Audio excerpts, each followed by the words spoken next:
Hello everybody, good evening and welcome to Transfer Deadline Day Live. I'm Mark Goldbridge and this is the final few hours of the transfer window. We're going to be spending those, well, certainly the first hour or so, just sort of dissecting this transfer window, the good, the bad and the ugly, what it means for the season ahead, what your thoughts are. So get your comments in. Sad bridge with this window, says Glowing Panda. Look, if you know me, you'll know I have many different emotions. I've got to be honest with you, I'm not as frustrated as I have been the last few weeks. I actually think that everybody's different. For me, I'm actually quite I'm not optimistic. I nearly put the wrong word there. I'm quite happy that the transfer window is coming towards an end. I'm quite happy that when I go to sleep tonight and wake up tomorrow, there's no transfer window to worry about until, well, I mean, January transfer window. It's not the same anyway, is it? So I'm happy. I'm happy it's over. Yeah, I'm getting happy that it's over now. And you deal with what you deal with, don't you? It's like I've said before. You wake up on Christmas Day morning. You want a brand new PS5. You know, you've got socks and an Amazon voucher.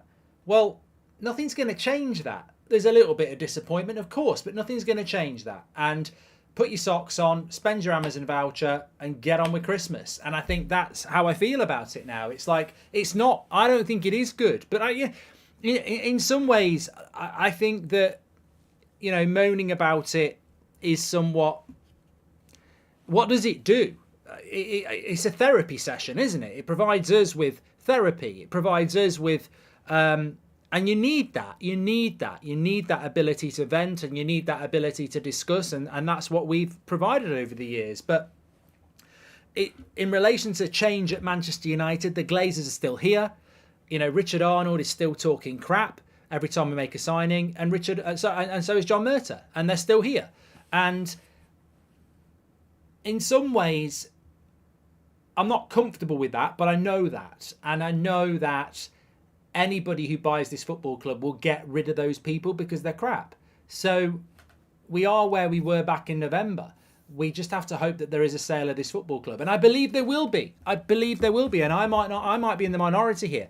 But as I said a year ago, I believe Man United will be sold. And it's not because of the Super League and it's not because of protests. It's because of money. And if one thing we have learned that's positive about this transfer window is that United have got no money.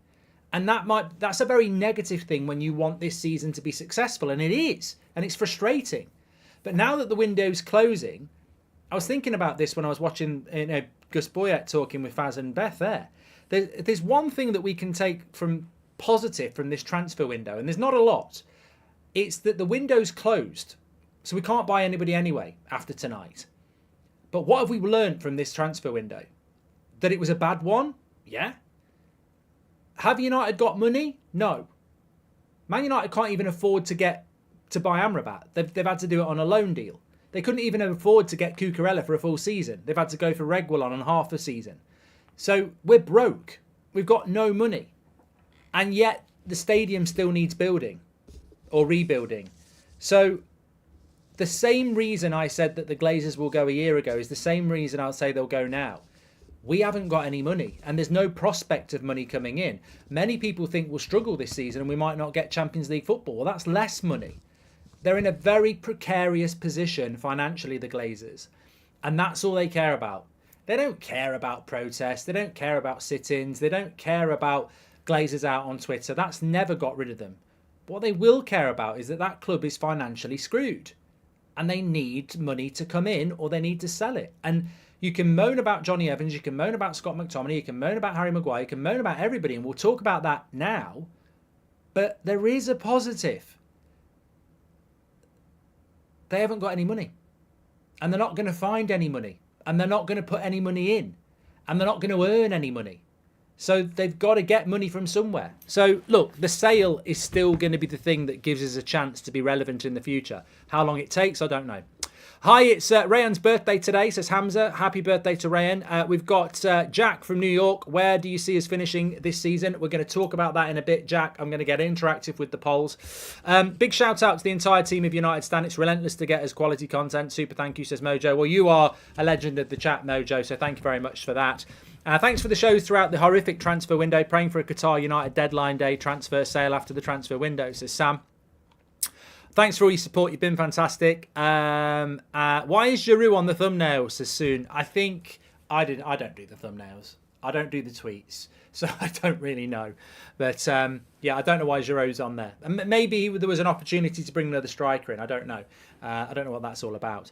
If you want to do your super chats, we'll read those out. Give us your thoughts on the season. You can do that through the $sign. Big shout out to all the members like Reddy, who also is saying Giroud. There's quite a lot for me to get through on the show. The transfer window closes at 11 o'clock. I think we'll just see how it goes. I'm going to turn West Ham Luton on at 8 o'clock. I've probably got 2-3 hours of worth of conversation to go through with you anyway.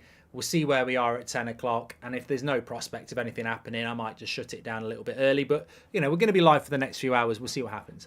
The biggest lesson from the window is Glazers out. TenHoog was allowed to buy Onana, promised more signings, then let down badly, says Nicholas. Well, yeah, look, I do want to talk about... there's a few things I've written down here that I want to get through. The transfer window from start to finish. Let's assess that. Has it been good? Where did it go wrong? Specific players that we've brought in. I want to go through all the transfers. Also want to talk about, where it leaves us now, what we expect from the season ahead. I know Beth and Vaz, well, I actually set the poll up, actually. It was like ranking the transfer window out of 10. I think the vast majority have sort of put it around a 3 or 4. For me, it's a 3. Yeah, it's a 3. What's your take on Erik Ten Hag if we don't finish top 4, says Kevin. Thank you very much for your super chat. Bad window, but just wait for no sale and no spend in January, says Sean. And we're screwed this season, says Papa Green. So we're going to get into all this stuff as well. Thanks to everyone at the United Stand, says Gareth Morgan.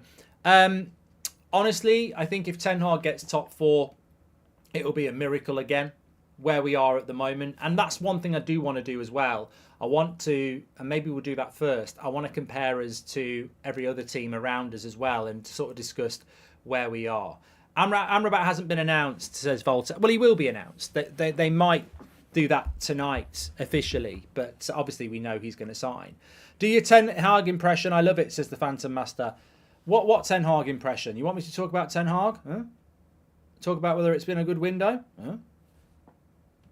Has it been a good window? Huh? I don't know. Huh? Maybe we'll do more of that later.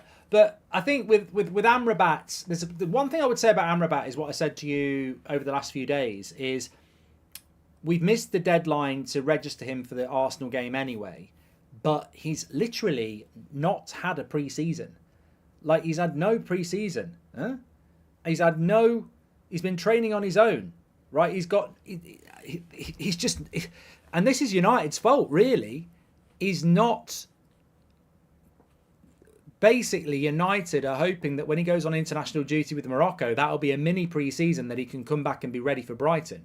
He's not played a pre-season, and he's not been training with Fiorentina's first team. So he's nowhere near ready in relation to fitness, and he's not been registered for the Arsenal game anyway. From an outside perspective, you constantly say United are broke. How is that possible when United are the highest spenders in world football over the last decade? Have the highest wage bill in world football and have spent another £200 million this summer, says Al. Well, you're not a Man United fan, Al, so I would say don't put your nose in a beehive because you'll get stung. And to be honest with you, this is the United Stand, and we tend to talk about United on a deeper level. So if you're going to come in as an outsider, that's fine, but you're spouting shit.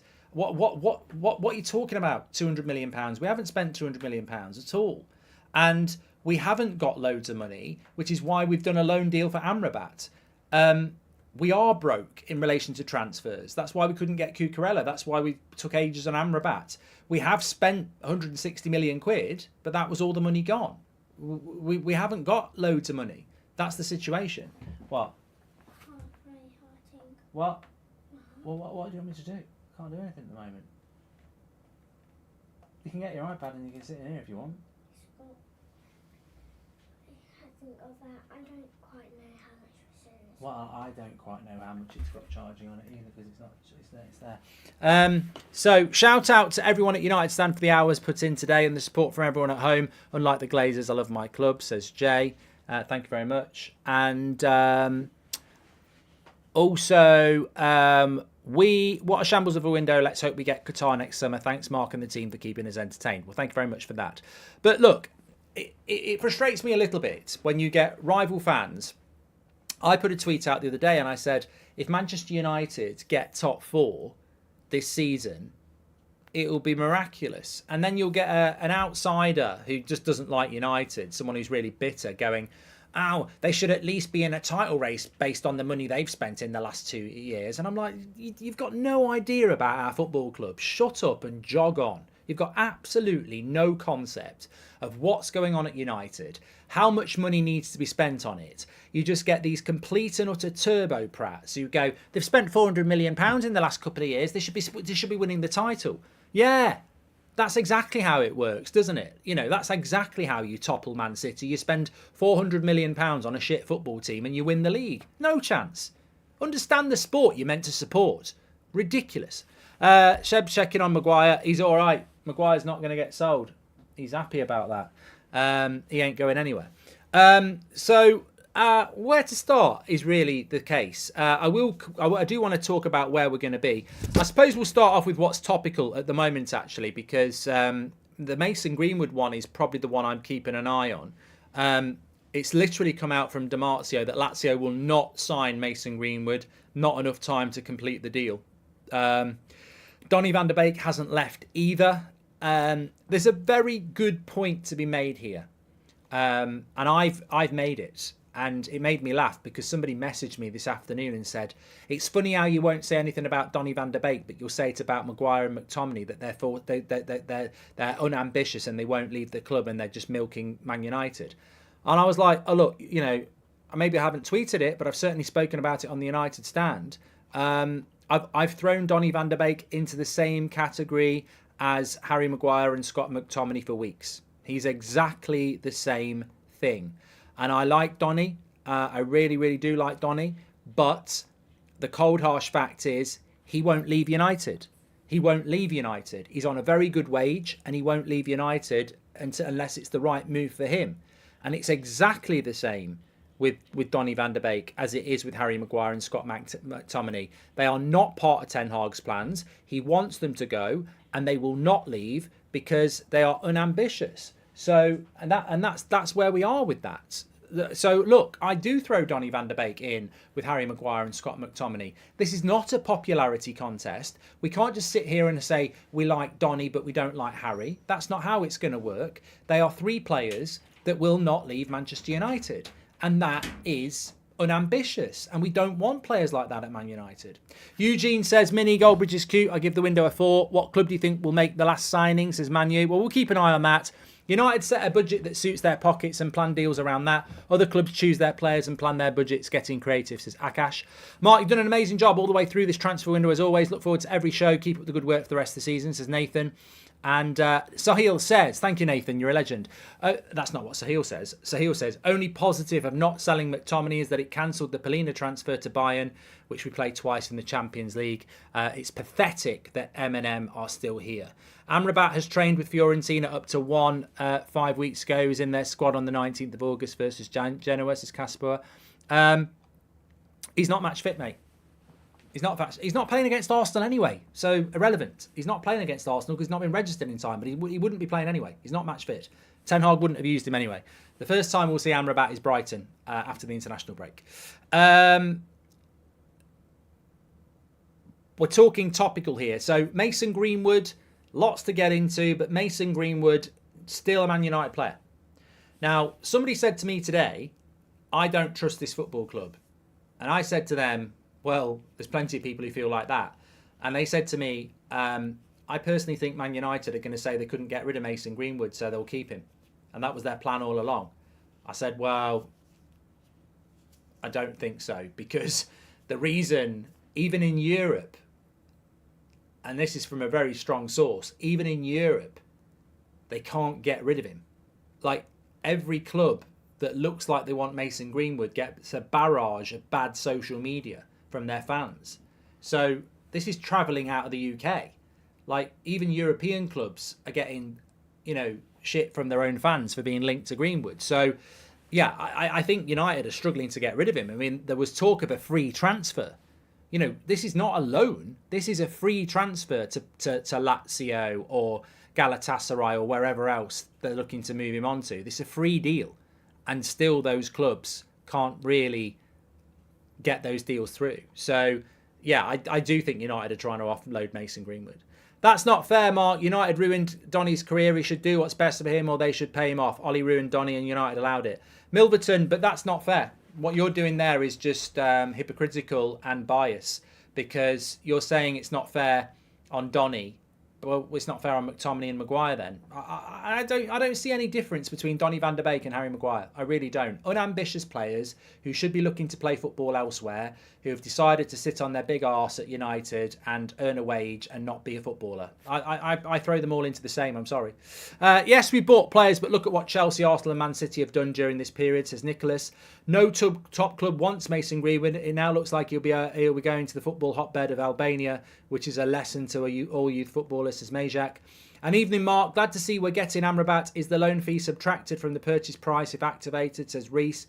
And why give Evans a contract when we have Bailly, says Varun. Well, Eric Bailly's another one as well. You've got to throw Eric Bailly in there as well. He won't go. Simple as that. But look, you know what? We're still acting topical here. There was a story that came out from Fabrizio in the last hour, and it goes along like this.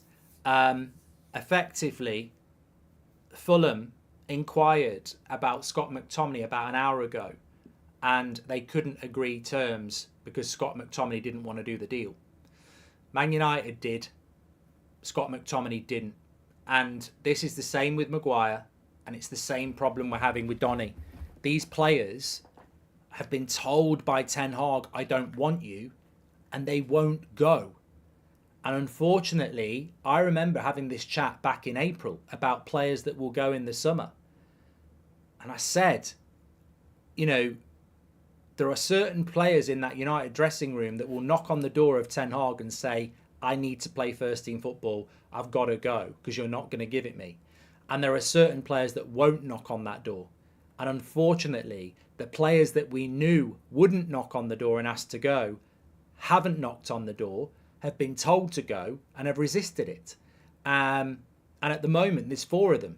There's Eric Bailly, there's Donny van der Beek, there's Scott McTominay, and there's Harry Maguire. And I don't want any of them at the club. And at the moment, all 4 of them are still here. And trust me, the manager has told them to go. And they have defied the manager and said, no, I'm not going. So what do you do in that situation? You need strong ownership. You need Newcastle. You need Man City. You need Chelsea. What you don't need is the Glazers, John Murtaugh and Richard Arnold, because they cannot. They couldn't sell, as somebody said this morning, they couldn't sell lemonade on a hot day. They can't do it. So, however you want to put it, Scott McTominay, Donny van der Beek, Harry Maguire, they're more powerful than Erik ten Hag. He's told them to go, and they've said, I don't think I will. So it's a very, very difficult situation that is only explained by the fact that this is the weakness of the United's hierarchy, its board, its ownership. Player power still exists at Man United. You can still be a player that says, I'm not going, and survive. And how can a manager ever progress when he's got to keep people that he wants to sell? It's a shame. Fabrizio saying that McTominay refused Fulham. We know that Maguire refused West Ham. All about the money. It is what it is. What can you do? What can you do? Looks like some Muppets off Twitter have been paid hard cash to big up the transfer window. The PR team standard should be the recruitment standard, says Anish. Call them out, mate. They've been at it all summer. All summer. They get their little bit of info from certain people in the club and they lick their arse clean. Shout out to everyone at United Stand for the hours. We've done that from Jay. Nathan's just gifted 5 memberships as well. Who's Donny refused, says Michael. There's quite a few by the sounds of it. Ants Football, welcome to the United Stand. Lorient, Inter, Sociedad. There's quite a few, yeah. Jerry thinks he's Donny van der Beek's best mate here. Donny wants to go, but United haven't got him a deal to go. Well, let's say that about Scott McTominay then. Let's say that about Harry Maguire. It's just favouritism. You're treating somebody you like better than somebody you don't like. And ultimately, they are holding United back. Lars says, the popcorn is ready. Let's go, Mark. Thoughts on the biggest deadline day transfer, says Lars. I think the biggest deadline day transfer is either going to be Mo Salah or Brennan Johnson. Shite rolls downhill. It always starts at the top, says Raoul. So we're not really, I suppose, before we move on to more wider topics, we're not expecting anything imminent in relation to United in this transfer window. We're not expecting any late signings. We're not expecting, any excitement. Effectively, what we're looking at with United in these last 3.5 hours is, can they ship Bailly or Donny or both out of the club, and when are they officially going to announce the Amrabat deal, of which we know it's already going to happen. So that's sort of where we are at the moment with regards to that. We'll keep you updated with that. Also, of course, you've got the Mason Greenwood situation. A lot of transfer windows are closing down now. I think the German one's gone. I think the Italian one's gone. So there's not a hell of a lot of places for Mason Greenwood to go anyway now. So we'll have to keep an eye on that one and see what happens in the next few hours. I want to sort of just... we've had a legend in the chat. Taito has just gifted 20 memberships. Taito, you're absolutely fantastic. And Majak says Mason Greenwood is definitely leaving if he's not in the 25 Premier League season squad list, which I think has to be confirmed after the transfer window closes. And Tom says, I'm telling you now, Donny is in that number 6 is better than Eriksen and Mount, and I've played the game. There you go.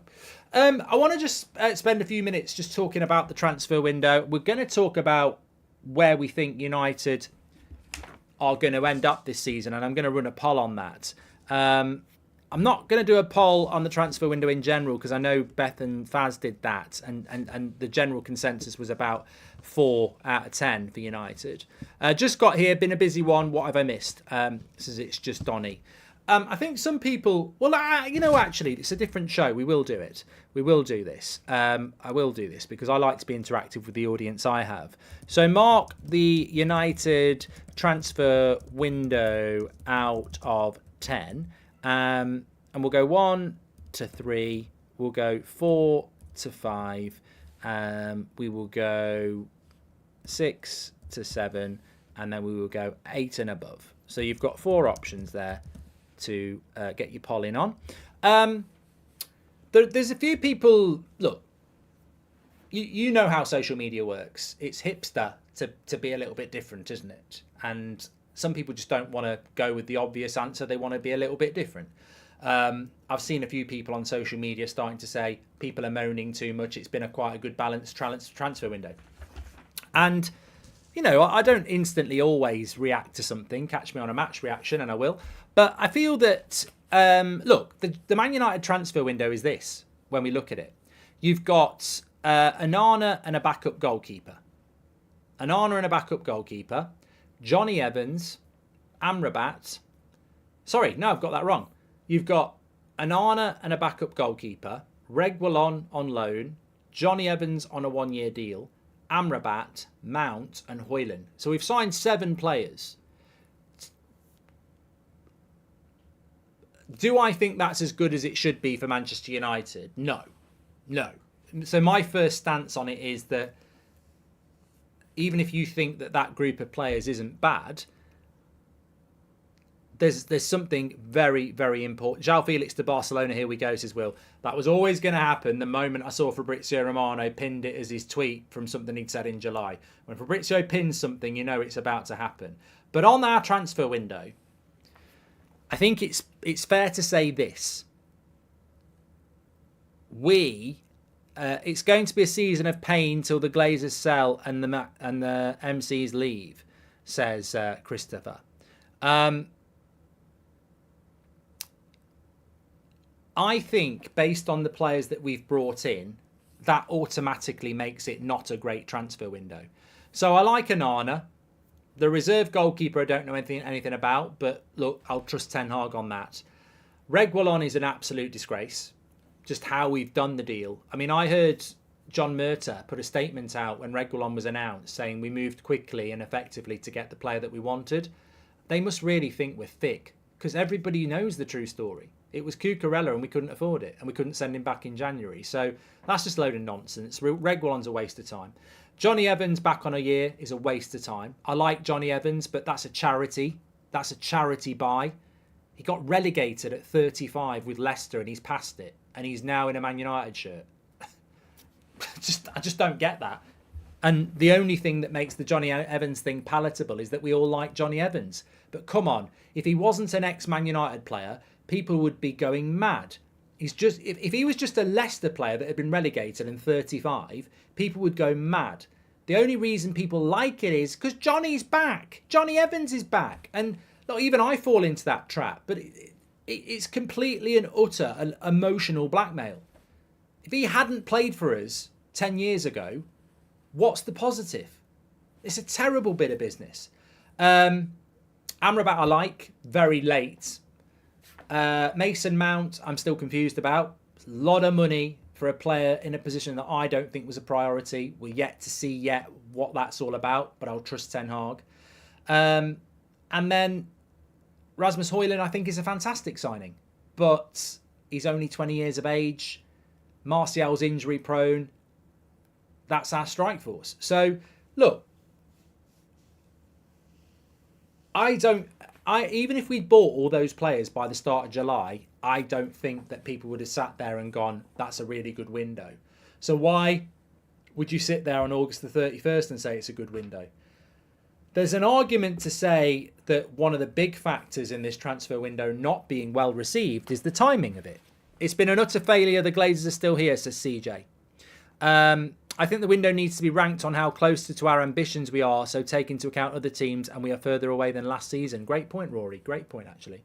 Mount, Onana, Højlund, Amrabat is amazing, but the outgoings and lack of another striker makes it maximum 4, says Drown. Mark, I'd be interested to hear your take on players going on strike to get a move. It seems more common nowadays, and it'll only get worse. Charlie, I don't like it. I don't like it. I think it benefits us with Anthony and it benefits us with Amrabat, but I don't like it. I don't like it. And what about... I don't think it'll happen with Amrabat because he's 27. But what if Anthony gets really good and then when he's 26 wants to go to Real Madrid and goes on strike? Are we cheering about it then? Hearing about Cucurella and ending up with Reguilon on board, the overall feeling of this transfer window down for me, says Taito. If Eric Bailly is better than Maguire, then why Man United selling him? They should keep him, says Chal. Hi Mark, hope you have a good evening, says Alex. You too, mate. I'm fine with the Evans signing if Maguire never makes the team again and he's forced out in January through pure embarrassment, says Nelson. Got nothing to prove. He's never get embarrassed.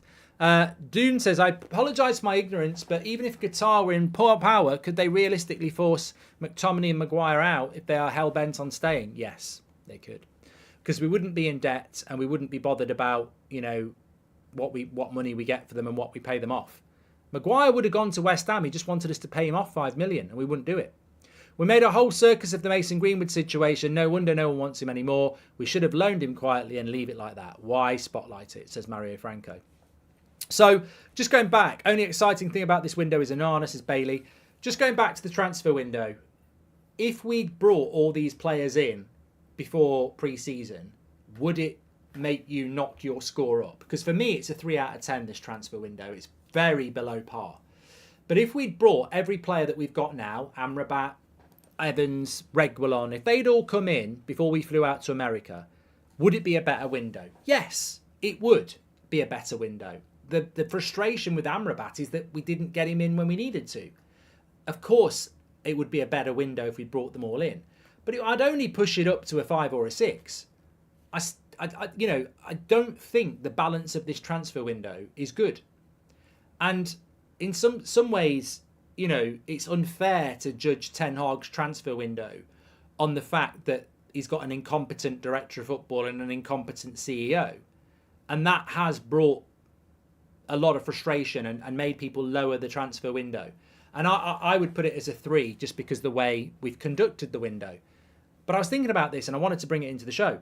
Imagine that I was the director of football and I bought all those players Onana, the backup goalkeeper, Reguilon, Evans, Amrabat, Mount, Højlund.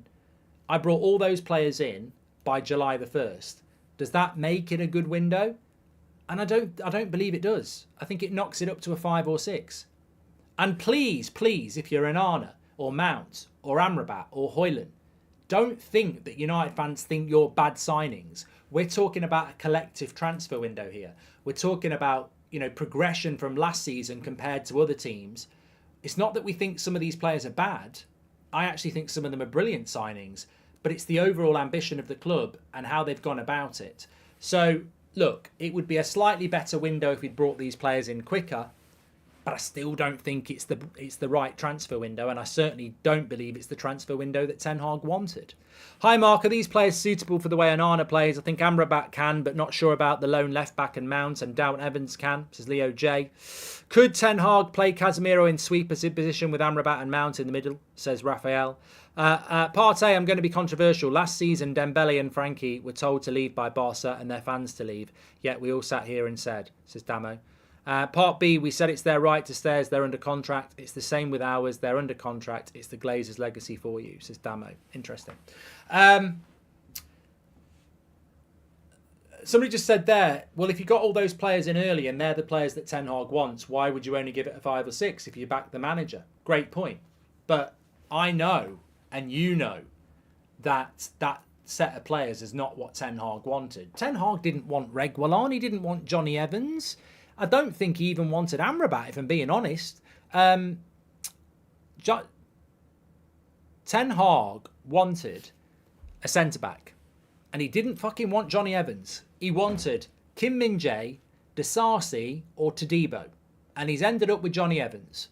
So that's a very, very big difference, isn't it? Kim Min-jae to Johnny Evans. That's like being on holiday in Las Vegas and waking up in Stoke. It's a very, very, very, very, very, very big difference, Kim Min-jae to Johnny Evans. He also wanted Rabiot. Now, I wasn't sure about that deal, but he did want him. He wanted a world-class striker. He didn't get that. So we haven't delivered what Ten Hag wanted. But it is what it is, and we are where we are. And I think that as this window draws to a close, you've got to look at it like this. When you look at last season and you look at the last game against Man City in the FA Cup final, and you take your emotion of that game, where we basically turned up to Wembley and bent over. We were shit, weren't we? When that game finished, I was furious because I knew Man City were going to win the treble. And the only thing that sort of made me feel anything was, well, we've got to have a big summer transfer window. We've got to build on last season because we're still miles off. And when I capture how I felt after that FA Cup final loss to Man City and what I felt needed to happen, look, we're still miles off. We've got to have a really good summer transfer window. And I look at where we are tonight. I think if you told me that after that Man City FA Cup final, I probably would have cried because we haven't done, and I would have said it then, we haven't done what we needed to do to progress this season. We just haven't. So I think about how I feel after the FA Cup final against Man City and I identified, I remember saying it on the match reaction, we need to do this, this, this and this. And we just haven't done those things. So, yeah, it is a concern. Hang on, 4% of 9,400 equals 376 Pratts in the chat, says it's just Danny. So 4% have rated this transfer window as 8 and above. We do get a lot of rival fans watching though, Danny. Their fan channel content shit, so a lot of them tune in here even though they don't support United. Just on that, marking the transfer window out of 10, 35% of you have marked it 1 to 3, 44% of you have marked it 4 to 5, 17% of you have marked it 6 to 7. So the majority is below a 5, which I think is probably about right. Andy Cheetham says, Mark, can I just say kudos to Amrabat for waiting, but disgusting that we have only signed him on loan after him turning down other teams. The people doing the transfers are so incompetent that players look at our team like a joke and won't come, thus making their job harder and make them look even more competent, says Brian. And hi, Mark. Hope you're having a good evening, says Alex. I think we did want that one as well. The next thing I want to discuss, actually, is how we compare this transfer window to our rivals. There are two ways at looking at, well, there's more than two ways of looking at a transfer window, but we look at where we were at the end of last season, of course, and we look at where we are now. Are we in a better place or are we in a worse place? And I think that's up for debate. So, yeah, you always got to look at your own squad, and a manager will do that. They'll go, I need this, this, and this to improve on that. And that's how football works. It's very, very simple. You know, if I manage a team, and look, imagine, look, I'm trying to think of when I last managed that, you know. So when I did the Sidemen charity game, yeah, managed that game. If I was to manage that team again with the same players, would I do the same things again, or would I look to improve things from the mistakes we made? I'd look to improve things from the mistakes we made. That's how management works. So at the end of last season, TenHoog would look at that season as a whole and go, across the season, I was short here, here, and here. This is what I need for next season. That's how it works. Now, has TenHoog solved enough problems from last season? That's a question. It's rhetorical. But on top of that, there's another angle. Where we were last season was third. But nobody stays the same. Nobody stays the same. So at the start of the season, are we the third best team in England still? Based on what every other club has done in the transfer window. And if we are sat here going, I'm not sure we're better now than we were at the end of last season. I'm not sure whether we've improved massively from the end of last season. But what I can say is Liverpool are way better than they were at the end of last season. Chelsea, with Pochettino, are better than they were at the end of last season because that was Lampard. Man City have had a very good transfer window. Arsenal, we'll wait and see, and we'll find out on Sunday. Newcastle, maybe they are slightly the same as they were last year. So the worrying thing is Man City and Arsenal, I think, are going to still be way ahead of us. Liverpool and Chelsea might be ahead of us. So it's about where we are now. And look, I think Liverpool have had a way better transfer window than us. I don't think they've signed as many players, but Liverpool's big problem was the midfield, and they've bought 3 midfielders. In fact, they've bought 4. So I would say Liverpool are going to finish above us. I hope I'm wrong on that, but I would say that Liverpool will finish above us. Are you managing the Sidemen charity match this year, Mark? Says Caden. Very blunt question. Very blunt question, that. Don't spend in January as we are working on summer targets, and yet summer is a shit show. What are they doing for 8 months? Says Danny. Brennan Johnson says Tom Brooks has gone for 50 million. Rasmus 80 million. Mount 60 million. Palmer 49 million. What has happened? It's all gone beyond a joke now, says Tom. And 2 weeks since the news broke, but poor guy is still called the backup goalkeeper. No one bothers learning his name, says Basil. I don't make any apologies for that. I don't make any apologies for that. At the end of the day, he's a backup goalkeeper. Yeah. So, and as a backup goalkeeper, you know, no one really pays any interest.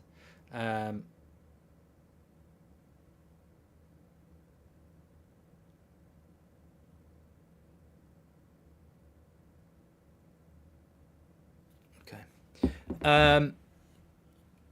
Is there anything going on at the moment, Mark? Let's be positive, says Moss. Well, that's where I'm going next. That is where I'm going next. Please do subscribe to the channel, by the way, bottom right-hand corner to do that. I'm just having a quick look if there's any... Sangari's going to Nottingham Forest. Really think this is a really interesting signing. So Sangari of PSV, a player I thought United might go for last summer. A lot of you wanted United to go for last summer, is actually signing for Nottingham Forest in a €35 million package. It's fair to say that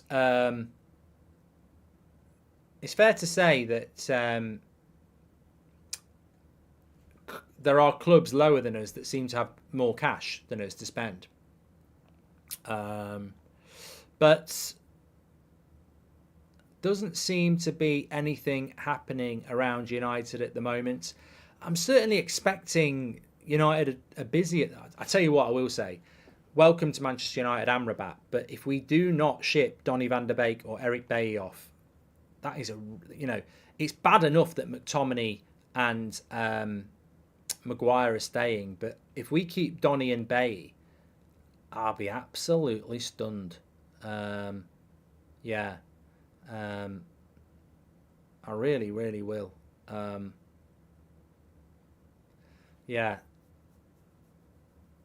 Sangari's just arrived in Nottingham. João Felix to Barcelona. Here we go. Verbal agreement.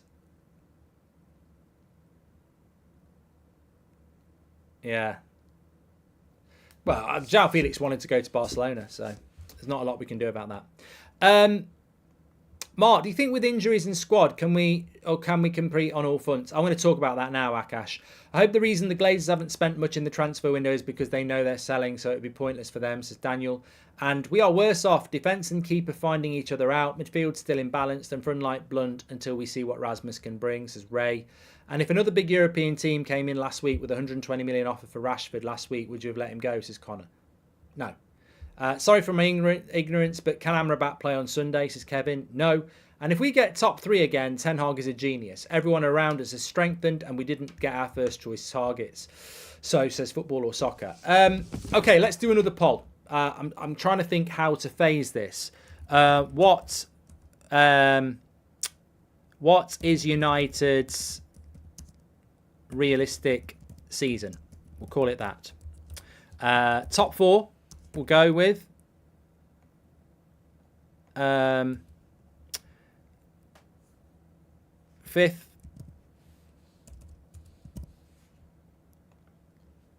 6th, 7th or lower. We're talking about league form here because that's, when it comes to cup competitions, we always get drawn at home. You could be in a final with an easy draw. I think in league form, 38 games, you play Liverpool twice, Man City twice, Arsenal, Chelsea. There's nowhere to hide in the league, and I think that's your bread and butter. So where do you think we're going to finish this season? Get in the votes. Look, I completely agree with the comment about it's time to be positive. Because we are what we are and we've got what we've got. And as you know, I'm a huge fan of Erik TenHoog, and I don't know what else he's supposed to say. I don't like it when he sits there and says we've got a good squad and we're here, let's get going. I don't like it because I know it's not true. But what else is he supposed to say? I thought what Erik TenHoog achieved last season was incredible, and I think he's going to have to do it again. Part of me feels that this season's harder than last season because there wasn't much expectation in his first year. Nobody really knew anything about him. The problem he's got this year is that everybody knows what Ten Hag's all about. And he did finish 3rd and he did win a trophy. So if he finishes 4th and doesn't win a trophy, some people will say he's fell off a little bit. So he's under more pressure, Ten Hag, this year. And in many ways, I think it might be a harder season. It's the same as what happened to Mourinho when he finished 2nd. And we had a bad transfer window, but loads of our rivals had a good transfer window, and suddenly we fell off, and then he was under pressure. So I have a feeling that this season will be harder. But on a positive note, that doesn't mean it will go wrong. We've been very unlucky with injuries, but I still think, if you think about Ten Hag's best 11, Onana, Wan-Bissaka, Varane, Martinez, Shaw, Casemiro, Amrabat, Bruno, Rashford, Rasmus, Anthony, if he can get them cooking, that's still quite a decent team. So I don't think we're as bad as people think we are or could be. But obviously, there are some mitigating factors. We can't put that best team out, and we won't be able to put that best team out till at least Christmas because some of those players won't be back fit till then. On top of that, the team isn't cooking at the moment. It doesn't look like it's cooking at all. So there are, I think if we can get our best 11 out and Ten Hag can get it playing well, we can have a good season. But obviously, we face some immediate barriers with that. And we've got some very difficult games coming up, including Arsenal at the weekend. So much of this season depends on what happens with other clubs. I think that's fair to say. We benefited from Liverpool and Chelsea falling off last season, and it invited us and Newcastle into the top 4. If Liverpool have a good season, and Chelsea have a good season, and Newcastle have a good season, and Arsenal and Man City have a good season, I don't put us in the top 4. We really do need one or two of those clubs to have a shit season, really. I think we look the most vulnerable out of everybody at the moment in the race for top four. But fifth place could get us Champions League football, and I'd be disappointed if we weren't in the top five. I really think we'll learn a lot about United in the next few games. And as we know, Arsenal away on Sunday, I'd love to think we'll get something out of that, because if we don't, it's going to be a long international break. Murray says, hi Mark, Arnold and Murta said in January they like to do business in the summer. Looking at the transfers, they're not even good at doing any business at any time. It's hopeless.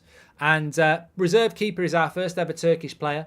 He matters to our Turkish stands. You're a great guy with great judgment, but dismissing the player. No. I'm not having this blow. I'm not having this. I'm sorry. This community for nearly 10 years has been about everybody. You know, Indonesia, America, India, Norway, it doesn't matter. We're a fan community and every United fan is equal. And I've always said that. So let's not make it about him being Turkish or anything like that. That's nothing to do with it. I've not heard anybody dismiss this goalkeeper because he's Turkish. That's absolutely not the case, and it's very unfair to say that. You're basically accusing people of being xenophobic, and I've never heard anything against him being Turkish. So that's nonsense. This is just second keeper syndrome. It's reserve keeper syndrome. It was the same when we signed Tom Heaton. It was the same when we signed Phil and Grant. Nobody cares about reserve goalkeepers. That's all it is. So it's got nothing to do with him being Turkish. It's just that people don't get excited about buying a reserve goalkeeper because Onana's the goalkeeper. Having said that, listening to what TenHoog had to say about him today, TenHoog seems very excited about this goalkeeper. And we will hopefully become excited by him when we start to see him in Carabao Cup games. And obviously with the prospect of Onana potentially going to play in the African Nations Cup for a month, then we'll probably get to see more of him then as well. So look, let's not be silly about nationality or something like that, because that's not what anybody's talking about. But I don't have a lot of interest in backup goalkeepers. I mean, I know you have to buy them, but it's not massively exciting. Just looking at United's next few fixtures, you've got Arsenal on Sunday, then we've got Brighton 2 weeks tomorrow, straight after the international break. Then we've got Burnley away, and then we've got Crystal Palace back-to-back, one in the Carabao Cup and one in the league. So after that, we've got Brentford at home, Sheffield United away, and then Man City. So we've really got an opportunity. I look at United's fixtures until Man City in mid-October, and I think, you know, we've really got an opportunity to kick on and build a bit of momentum. Arsenal away is going to be very difficult, and Brighton at home could be difficult. But if we could take, well, I'd love 6 points, but if we could take 4 points from that, and then follow it up with a win at Burnley, a win at home to Palace, a win at home to Brentford, and then a win away to Sheffield United, we can get ourselves and we can get our season right back. Well, not even back on track, but really, really rocking. I think the real important thing for Manchester United is to not get beat by Arsenal and Brighton, because that will really put us in a position where I think confidence will drop. Can I get one of the memberships, please, Mark? Says Enjoy Writing. I don't hand them out. And the Inquisition says, as reserve goalkeepers go, Buendia is a very solid buy. Exciting, fairly young goalkeeper who I've been keeping an eye on since 2021. There we go. United Stand is a global community from South Africa. Sasia, there we go. Mark, have you heard a player called, he is a living legend and the true GOAT. He does not fear the offside rule. The offside rule fears him. I don't know what the name is, Josh, so I'm not going to read it out. Fred has shown what a true red he is by leaving, unlike McTominay, says Ryan. And we at least now seem to have a better core team.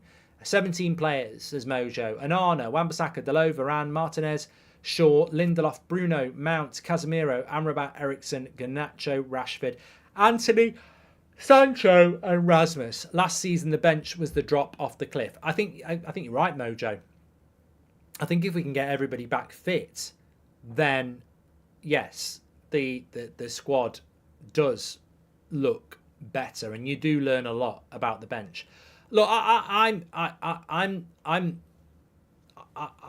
would say that I'm just uncertain about this season. I wouldn't say I'm, you know, I wouldn't say it's definitely going to be a bad season, and I certainly wouldn't say it's definitely going to be a good season.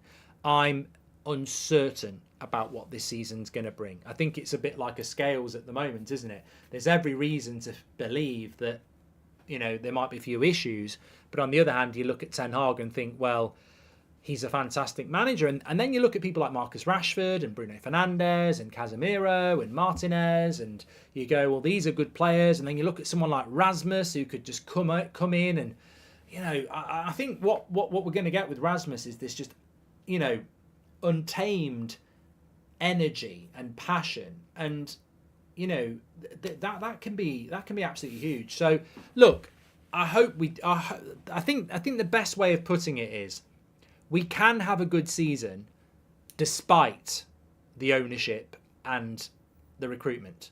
I think that's the best way of saying it. We can still have a good season despite the ownership. And I think the sad thing is, we would have had a good season if we'd had a good transfer window. Whereas now we're sort of like, we don't know whether we will or not. My only real hope is Erik Ten Hag has proved me wrong already, says Mario Franco.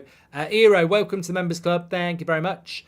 And also we've got a super chat coming in from Christopher, who said, we should all be grateful for Ten Hag, especially for our signings. They all want to play for him, not Man United. I wish United the best this season, says Christopher. Hey, look, that's something I've been saying all summer. The Ten Hag pull is real. Rasmus turned down PSG and Chelsea because he wanted to come United because of Ten Hag. Mason Mount turned down 2 Premier League clubs because he wanted to play for Ten Hag.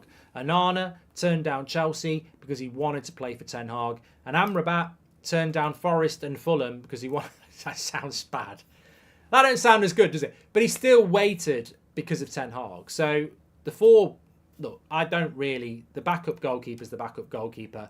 Reguilon, don't really care. Johnny Evans, I don't think we should have done it. But the 4 good signings, Amrabat, Onana, Mount and Højlund, they all chose Ten Hag because they wanted to play for him. Do you know why United are being secretive about Højlund's squad number? Doesn't seem a likely starter for Sunday if they can't even announce his number, says Joshua. Sabata, welcome to Members Club. I believe that Rasmus Højlund's going to wear the number 11 shirt. He was meant to wear number 17, but I think with Mason Green, that was when United were planning to keep Greenwood. So I think with Greenwood going, they're going to reallocate Greenwood's 11 to Rasmus. But obviously, Man United were planning on keeping Greenwood. So Greenwood would have kept the 11, and I think Rasmus would have took 17. So I think that's why it's changed, because I think even Fabrizio was saying it's going to be number 17 when we bought him. Let's have a look at the poll here. So what is United's realistic season? Positive here. Top 4, 47% of you have gone with top 4. 28% have gone with 5th. 17% have gone with 6th. And only 8% have gone with 7th or lower. Well, look, I really hope the majority are right there. I suppose I've got to cast my vote. What do I think for United this season? Look, I massively back this guy. And I think I've got to agree with the top 4. I don't think it's set in stone. I think it should be. I think we should be guaranteed top 4. But obviously it's been a difficult summer transfer window and that's thrown it into doubt a little bit. But I still believe Ten Hag will deliver it because I still cannot believe what he did last year. So, yeah, I still think he will get... I still think he will, yeah. Most baffling signing last minute, etc. Cavani, Falcao, Zlatan, desperate, yet understandable. Yet for me, Evans makes no sense at all, says Ray. Look, I think with Johnny Evans, the reason we've done it is that we've got no money. He's a free agent. Everything United have done in the last few days, you've got to look as a financial choice. Erik Ten Hag wanted Kim Min-jae, 40 million quid. Erik Ten Hag wanted Disasi, 35 million quid. Erik Ten Hag wants Todibo. Obviously, he's not left. I don't think he is going to leave. So all those players were going to cost around 40 million quid. He wanted a centre-back. He's got a centre-back. It's a 35-year-old who is a free agent. That's why we've gone for Johnny Evans, because we haven't got any money. My mum turned down the postman and the milkman to be with my dad. There's levels to our transfer window, says Nick P. And Tom Boone says, Casemiro, Amrabat and Bruno, my starting midfield. If Anthony don't improve, maybe Mount on the right. 60 million on a backup is a mistake when we have limited funds. I like Mount, but far too much.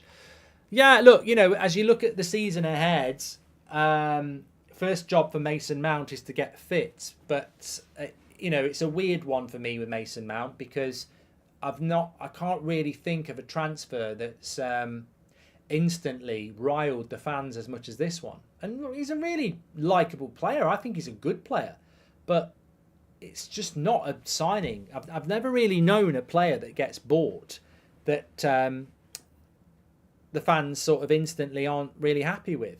I think the big mistake United made with Mason Mount, and this is the only thing I will say, and you know what I think. I trust TenHoog. He's obsessed with Mason Mount. I don't really understand why we bought an upgrade on Christian Eriksen and kept Christian Eriksen. I don't really understand what that was all about. I don't think it was a priority, but obviously for TenHoog it was. And I hope it works out. And that, look, we shouldn't be writing the deal off yet. But where I think United did make a mistake, and I don't like it, and it's just a personal choice, is I don't like a Chelsea player coming into Man United and taking the number 7 shirt. Don't like it. It belittles what the number 7 shirt is. And somebody at Man United should have said to TenHoog, we're not giving the number 7 shirt to Mason Mount. We shouldn't have done that. I don't like it. Nothing against the player. I just don't agree with that. This time last year, he was a Chelsea legend. They loved him. He was a Chelsea fan favourite. And a year later, he's wearing Man United's number 7. I don't like that.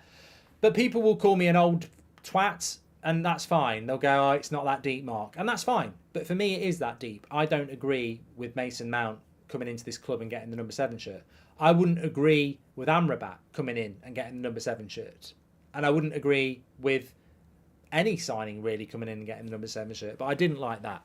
And I think it also added, where United got it wrong was it also puts a massive, massive target on his back.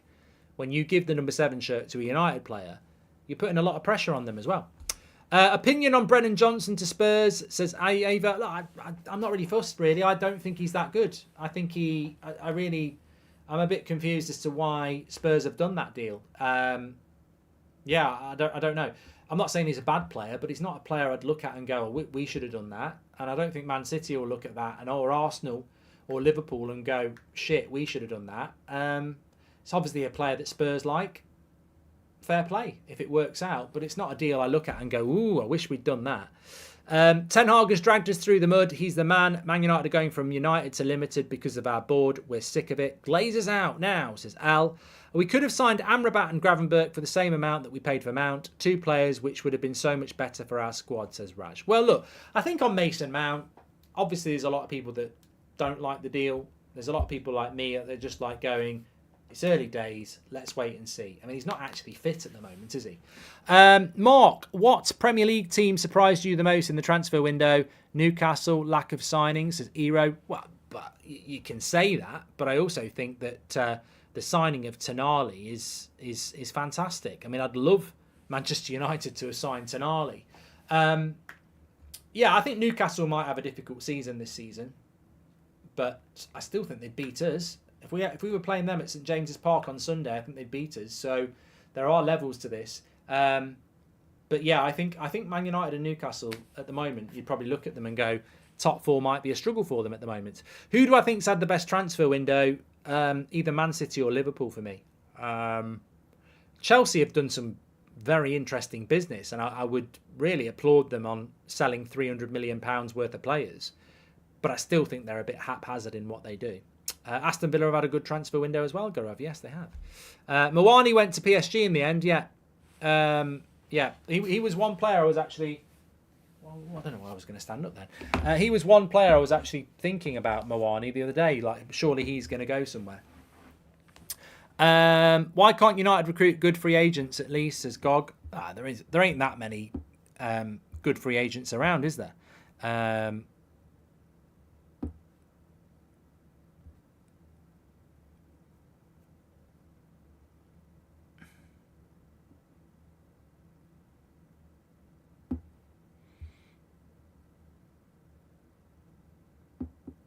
Sorry, I'm just catching up on some stuff there. Right, let me just see. I'm sort of wary that it is transfer deadline day, and It's well, they got 90 million euros for Moani, Frankfurt. So it's a lot more than I thought we would pay. 75, not us. I remember when we were interested in him. So it's a 75 million euro deal. I quite like, you know what? I quite respect PSG's signings at the moment. They've gone very French, haven't they? They're sort of like going back to their roots a little bit, PSG. I think they've made some interesting signings. Just having a quick look around United here. Nothing really going on. I suppose we'll have to just see what happens in the next hour or so. The only thing I really see happening with them would be, like I say, Donny van der Beek or Eric Bailly. I don't see anything. I really just don't see anything else happening now. I really don't.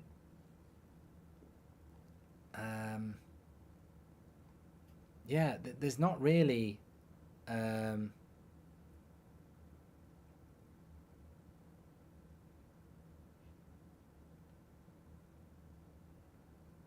Yeah. A lot of people happy with the Johnny Evans deal. It's sentimentality wrapped up in a Christmas in Christmas wrapping paper, isn't it? I mean, there's nothing not to like about Johnny Evans. Probably never should have. We shouldn't have let him go 10 years ago. But all I'm saying about it is, if you actually look at it from a footballing point of view and you take the sentimentality out of it, he's 35 years of age. He got relegated last season, and if he hadn't played for United, people would be in uproar. So, you know, that's what I'm saying. It's not. I don't think it's a good signing. What I will say is, and I've said it a few times, I'm just putting Luton West Ham on. What I will say is, I hope he plays ahead of Harry Maguire. That would make it worthwhile completely. I will love it if Johnny Evans plays ahead of Harry Maguire. That would be. That would make my season. I'd absolutely bloody love it. I don't think it will happen. I think he'll be behind Maguire, but I would. I'd absolutely love it. Absolutely love it. But yeah, it is what it is. Look, TenHoog wanted Kim Min-jae, ended up with Johnny Evans and keeping Harry Maguire. It's not quite the same. And that's a good point as well. I was on about this. I mean, do you like the balance of our centre-back roster? I don't. I really don't. You know, when you think about the goalkeeper that we've bought, and this is what makes me mad in a way, is that we spent so much time last season with people clipping up David De Gea, saying, we can't operate with a goalkeeper that can't pass out from the back.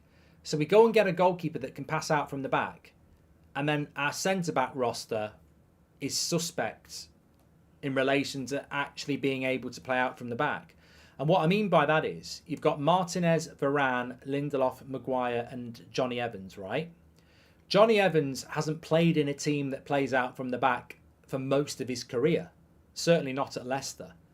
Harry Maguire cannot play out from the back because he cannot receive the ball, as we've seen time and time again, with his back to goal, back to the opposition. Varane is injured a lot. Martinez can play out from the back. Lindelof can to a certain extent. But I think out of our five centre-backs, you could argue three of them don't suit playing out from the back. So I don't like the balance of our centre-backs, to be honest. And I think if we got an injury to Martinez, I'd be very, very worried. Alvaro Fernandez is going on loan to Granada, so don't think TenHoog thinks he's ready and hence the loan, says Akash. There we go. Martin Harrington, welcome to the Members Club. Thank you very much for joining. And it's been over 10 years since our last title, says Diego. How much longer are we going to wait? Liverpool's 30-year drought comes to mind. It's an interesting question. Look, the minute United get bought, optimism will change around whether we can win a title or not. Of course it will. But I think we all know that under our current structure, we ain't going to win the title for a very long time. Would have liked Bella Kotchup. How much is he? Says Mandy. Well, he very nearly signed to Bayern Munich. Bayern Munich had a bit of a catastrophic end to their transfer window. They were going to get Palina and Bella Kotchup, and they both fell through at the end. So I like Bella Kotchup. I liked him at Southampton. I don't know why United didn't look at it. What's the latest, Mark? Just tuned in, says Anthony. Well, not really anything massive, really. We're just sort of digesting the transfer window and looking ahead. as far as transfer deadlines go, there is nothing actually going on around United at the moment. They've obviously going to announce Amrabat officially at some point. And you'd expect Donny van der Beek to go, but at the moment it's very quiet. Anything on Ahmad and Mainu, says Thomas? They're both injured at the moment. And West Ham have better window than us, talent ID-wise, as well as money-wise player. And we sign overpriced English player like Mount, says Jay. Welcome to Members Club, Andreas. Let me just have a quick look here, because I'm a little bit... I mean, I don't think it's been a great transfer window. Certainly, it's been a horrific transfer window in relation to getting players out of the club. But surely there's not a situation where Donny van der Beek and Eric Bailly end up staying. That would be stunning if that was to happen. So let's wait and see. I mean, look, it's depressing at the moment. All I can see is pictures of Johnny Evans and Reguilon. It's not really what I want to see on a transfer deadline day. But apparently Paul Pogba was going to go to Galatasaray but failed the medical.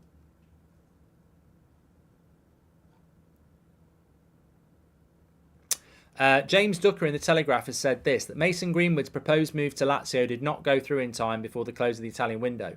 The Turkish window is still open until the September the 15th. Not saying it'll happen, but Man United were to settle the contract, so Greenwood was unattached, then it could present more options for him, says James Ducker. There we go. Yeah, I suppose... yeah, there is the Mason Greenwood thing as well. We've got to keep an eye on that. Absolutely. Absolutely.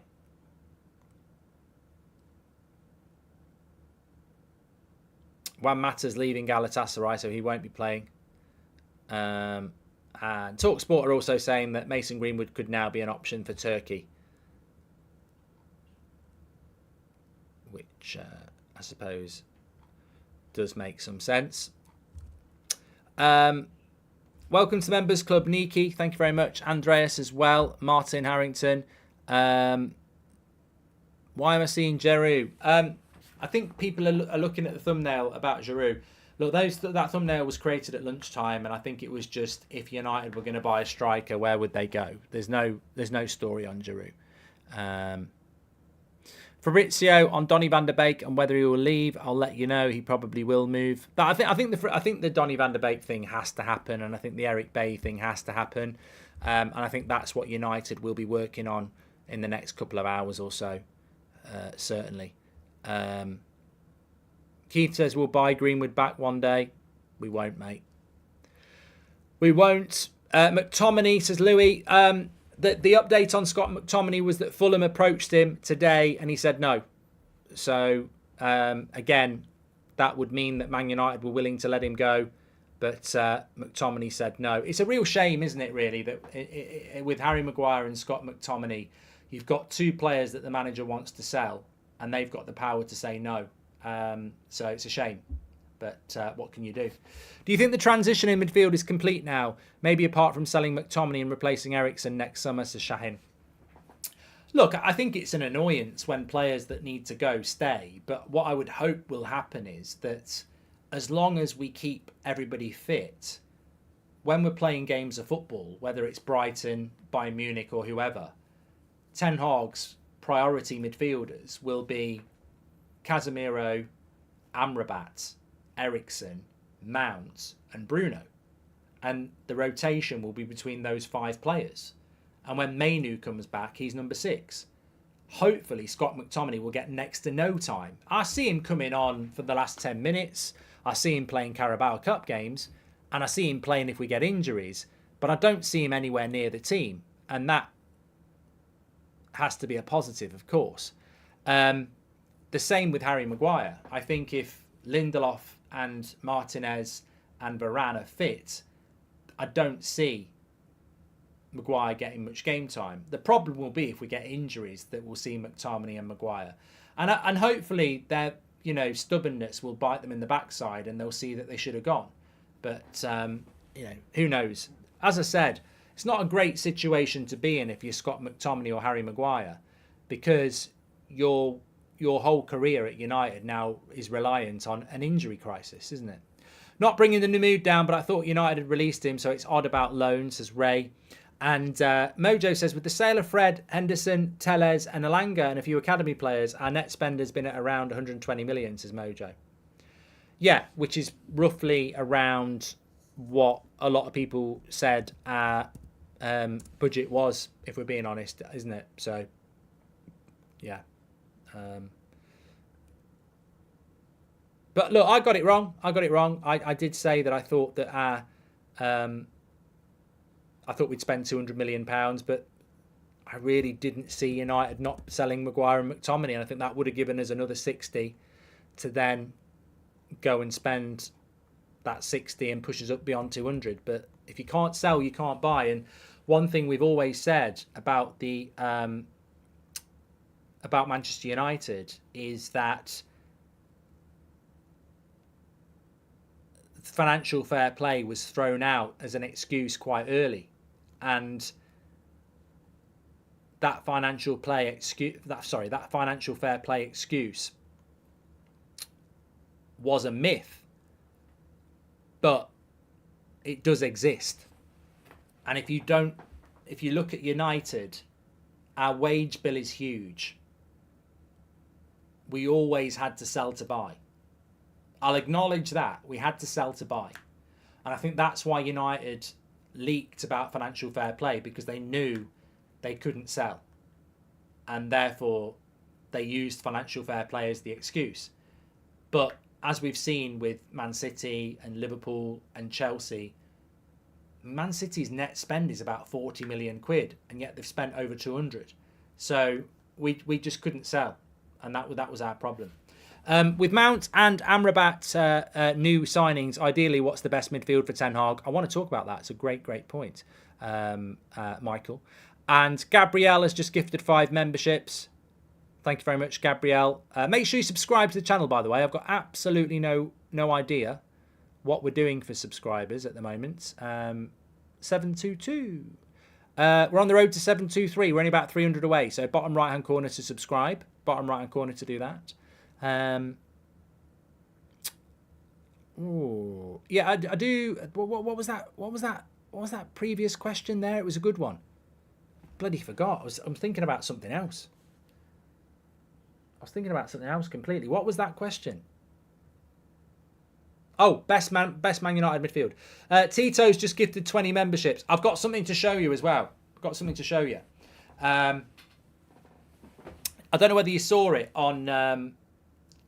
Luton have just had a shot wide.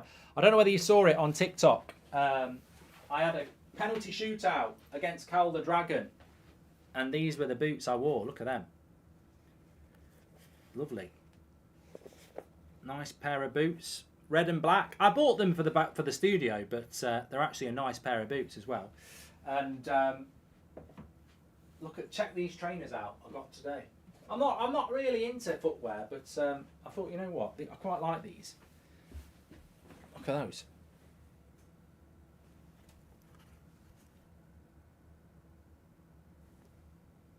Oh, I quite like them.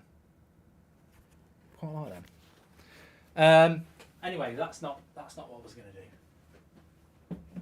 Oh, got sent these as well. I'm always up for a bit of merch. You know, I'm a big fan of the Hairy Lemon pub. They'll wish they never sent me this, but the Hairy Lemon pub in Ireland, they sent me some merch. I've got a cap, look. But the problem is, never send me a cap, because I can't wear caps. I look like a bloody idiot in a cap, and I can't get this to fit me anyway. That's too small. Look, even without my glasses, that's not too bad actually. I don't look great in a cap. Truckerbridge, I don't actually. This one doesn't look too bad. It's a great pub. I look like I'm bald, but yeah, the Hairy Lemon pub in Dublin. Check it out in Dublin. I'm in go for Dublin. I'm not bold. I'm not going to go bold. Look at it. I've got plenty of hair.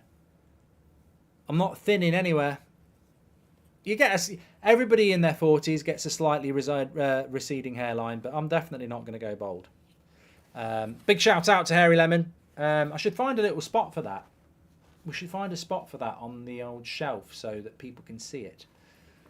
Where could we put that? Put it there. Next to Sir Alex. Yeah, we'll do that for now. That somebody bought me that Sir Alex book at the at one of the shows we did actually. Getting called a chav now. You can't call people a chav. That's not very nice. Right, let's have a look what's going on. What do I think Man United's best midfield is? What do I think Man United's best midfield is? Barcelona have done some good business, haven't they? João Felix, João Cancelo.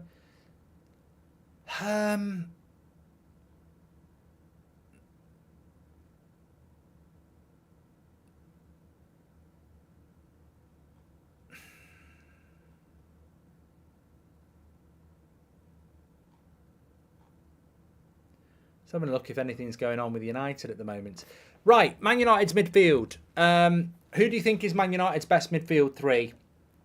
Look, I agree. A lot of people are saying it in the chat. GC's just said it. Casemiro, Amrabat and Bruno. Mount can play on the right. It's an intriguing one, and we're not going to solve it tonight because we're not Erik TenHoog, and none of these players are going to be fit enough to play until after the international break.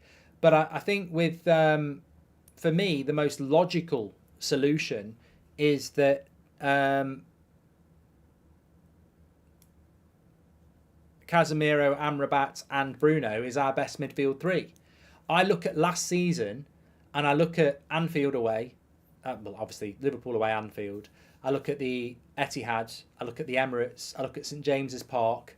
But I also look at some of the games at Old Trafford, and Casemiro, Eriksen, Bruno has this potential to get overrun. Because Casemiro is brilliant, but he can't be everywhere. And he gets outnumbered. And we've seen that this season. So, just based on last season, I would have said Amrabat's the priority, because you've got to have the capability of going to Anfield or St James's Park and, playing with a two. And Amrabat next to Casemiro, for me, if Amrabat settles, is perfect. Because he can transition to the final third really, really well. But he's got a great engine and he's a really, really, really brave player. Physical. So, look, obviously, the best midfield three is Casemiro, Amrabat and Bruno. And I would have said that every month of last season. But the intriguing thing is, we bought Amrabat on the last day of the transfer window, 3 games into the season. We bought Mason Mount before pre-season. So, as much as I think, Casemiro, Amrabat and Bruno is our best balanced midfield, I wouldn't be surprised if when Mount comes back, it's Casemiro, Mount and Bruno again, because Ten Hag seems to have this idea. Now, what I hope happens is that when we do play the Man Cities and the Arsenals and the Liverpools, we do play Casemiro, Amrabat and Bruno. And maybe in the home games against, the lesser teams, we do play Mount, Casemiro and Bruno and try and get that to work. But it would be absolutely incredible if we've spent £55 million on Mason Mount to put him on the wing. I can't for 1 minute think that that's the plan. So, a lot of people in the chat are saying put Mason Mount on the wing. But I think everyone who's questioned the signing would then have to say, why did we buy him in the first place? Why would you spend 55 million quid to put Mason Mount on the wing when a year ago you spent 85 million to get Anthony? So I think Mason Mount has to be a midfielder. I think that has to be what Man United are planning to do. But 100% Amrabat, Casemiro and Bruno. And look, I'm not even talking about Man United here. I'd say it about Arsenal. I don't like Odegaard, Havertz and Rice. I think it should be Rice, Partey and Odegaard. I think any midfield should have a defensive-minded midfielder, a defensive box-to-box who can get forwards, and an attacking midfielder. That's the balance you should have. Well, it'd be very interesting to see what he had. But if we got Mason Mount from the youth team, or we got him on a free agent, then maybe you could say, well, yeah, it doesn't really matter. But when you spend £55 million on a player, he's got to be a first-team player. And if he's a first-team player, he's got to be playing centrally. Amrabat and Ericsson, if we want to control, says Casper. What, you're going to drop Casemiro? But Hutz says, look, the bench will look better. Well, look, if you think about it, if Man United's best 11 is Anana, Wan-Bissaka, Varane, Martinez, Shaw, Casemiro, Amrabat, Bruno, Rashford, Rasmus, and then Anthony, your bench would be the Turkish keeper, Dalot, maybe Reguilon at the moment, or Malacia, Lindelof, probably going to be McTominay, isn't it? Ericsson, Garnacho, Sancho, Martial, still got Maguire, Mainu, Pellistri. You know, the options are better. But of course, that's if you don't get any injuries. I don't like Evans as a transfer, but if it means Maguire becomes 6th or 7th choice centre-back, then I'm happy, says Yo. You know what? We can all be pissed off with Maguire, and I think a lot of people are, because he's basically just chosen money over ambition. And I blame Southgate for not dropping him, because I think I think if Southgate had said you're not getting picked for England unless you play, I think Maguire would have gone and played for bloody Stoke on 50 grand a week. But because of Southgate said I'll still pick you, I think it's made Maguire's mind up to stay at United. But if I'm being honest, I genuinely don't think Johnny Evans is better than Harry Maguire. I think it's fashionable, and you know, nobody likes Maguire much at the moment, but I genuinely don't think Johnny Evans is better than Maguire. I really don't. I think that's just people like Johnny Evans, and maybe they don't like Maguire, but I don't think Johnny Evans is better than Maguire. And I don't think TenHoog will play Evans ahead of Maguire. So, yeah. But look, it'd be funny if it was true, but I don't think that's the plan. I think Johnny Evans is coming in. I wouldn't be surprised if Johnny Evans is going to be a coach at United, like Darren Fletcher. I wouldn't be surprised if that's the plan. Some people think Johnny Evans is better. I watched a lot of Johnny last season. I don't think he was very good. So I think I agree with Matt. I think Johnny Evans is going to be a future coach at United, which in itself you could agree with or disagree with. I don't personally like jobs for the boys, ex-players. I don't think there's anything in football that says it's a good idea to recruit coaches who used to play for the team. I don't think there is. You know, it's the same as saying you've got to play the game to know what you're talking about. I mean, thankfully, people like Gabby Agbonglahor have completely and utterly flushed that theory down the toilet that people who've played the game know more about it than people who haven't played the game. And I agree with that. You know, look, Ten Hag's never played for Man United. Sir Alex Ferguson never played for Man United. So, yeah, I don't know. But that's something separate. Ray says, maybe Casemiro, Amrabat and Mount. Bruno playing false nine. Rashford no good up top. And Martial is like ice in a heatwave. Resting Rasmus, says Ray.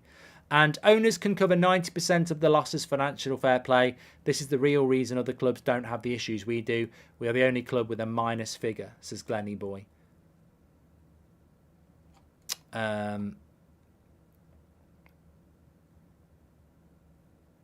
Johnny Evans could do what Tom Huddleston is doing in the youth team, says Daniel. And what do we think? Well, look, the great thing about the transfer window being closed is there's no anticipation. It's over. And I remember this happening with the Sancho summer. It was so frustrating that we didn't get Sancho. But as soon as the window closed, you have to move on, don't you? It's shut. There's nothing you can do.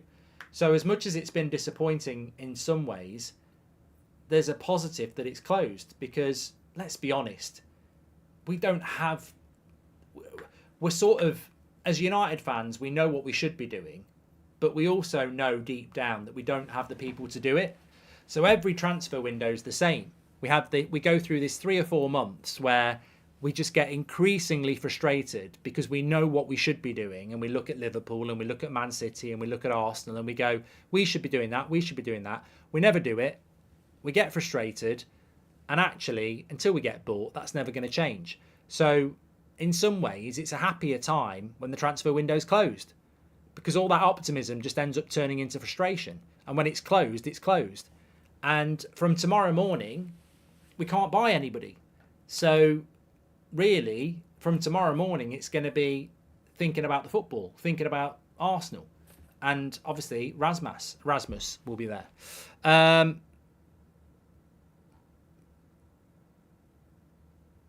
Have you watched Harry Maguire bloopers on YouTube? I couldn't stop laughing, says Jonathan. Oh, no.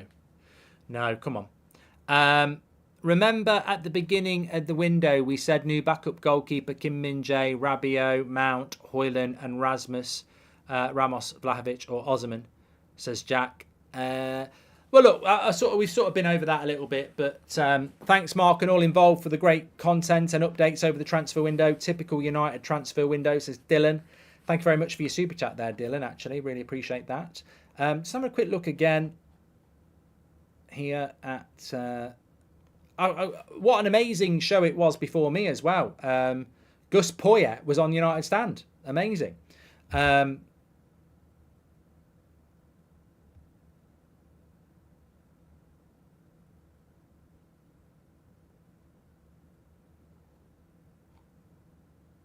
Amrabat has completed his medical in Italy. Man United might announce that tomorrow, you know. They might wait. They might wait. Over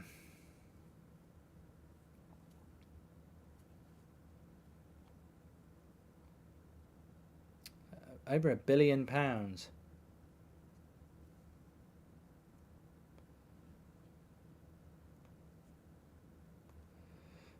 Is what Chelsea have spent. Yeah, that's the latest news. Amrabat has completed his deal, his medical in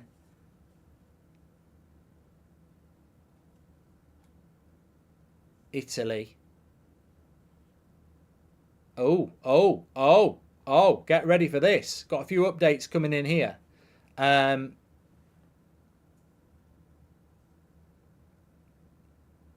Well, contrasting. Fabrizio, as we said a few minutes ago, Donny van de Beek will probably move. Manchester Evening News, Donny van de Beek is looking increasingly likely to stay. The transfer window in Turkey remains an option, so a deal could still happen beyond tonight's 11 p.m. deadline. Yeah, so it is very quiet around Manchester United at the moment, and it may well stay quiet for Manchester United at the moment because Turkey looks like the only option for Mason Greenwood and Donny van de Beek, and their transfer window doesn't close for another 10 days. So, in all honesty, we may well be at a point where it's basically done. There's certainly nothing happening around United and incomings. They're done there. How many top signings has TenHoog missed out on, says EG? Probably quite a few. Don't know if this has been said, but what do you think the chances are of getting some sale spin to distract from this shit window, says Sam? Honestly, I genuinely think on Monday there will be some sale stories around Man United. Now, they may be generated by news outlets on purpose just to, kickstart the international break, which will be quiet. But I said this to Beth and Ryan when I was in Manchester last week. I said, I guarantee that first week after Arsenal, Man United sales story will come through. One, because it's the international break and it's quiet. But two, because if we get beat by Arsenal, it's a distraction. So I would not be surprised if we get some sale news straight after the Arsenal game next Monday. Let's wait and see. I don't know whether this has been said, but what do you think the chances are of getting some... I've done that one from Sam. Even the Saudi window is open for another week, says Mojo.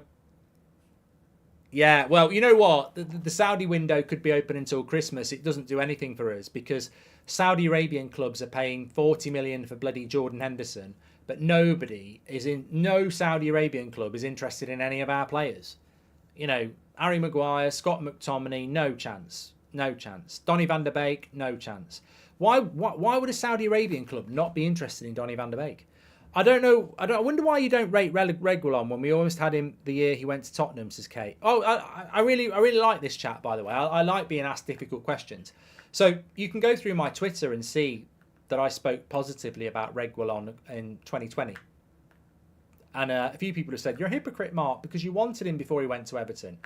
That's a little bit like wanting to go out with a girl when you see her in a nightclub, and then she goes out with your mates for 2 or 3 years and then becomes available to you.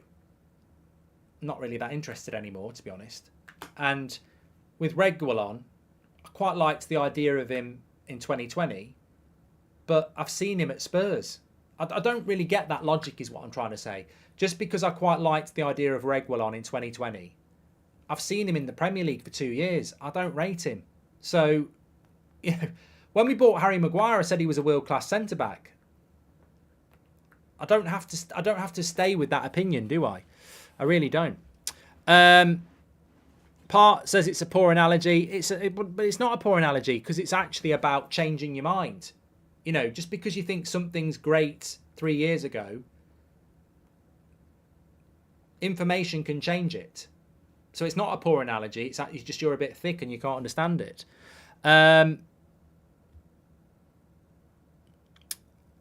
If Baye stays, would he be ahead of Maguire and Evans, says Calhoun? No.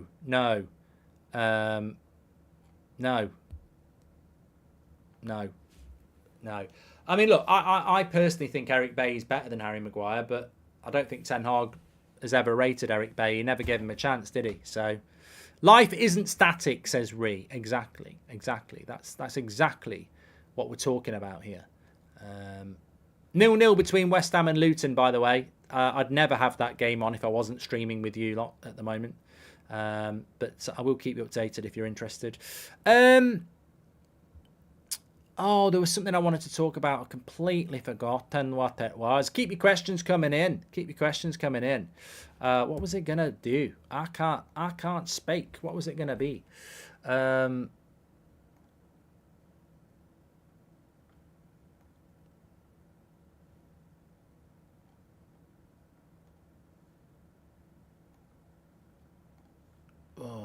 I've lost my live chat now.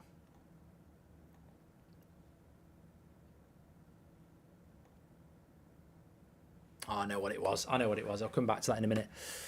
I've had another super chat come here from Carol. 63 years I've been supporting United. Go on, Carol.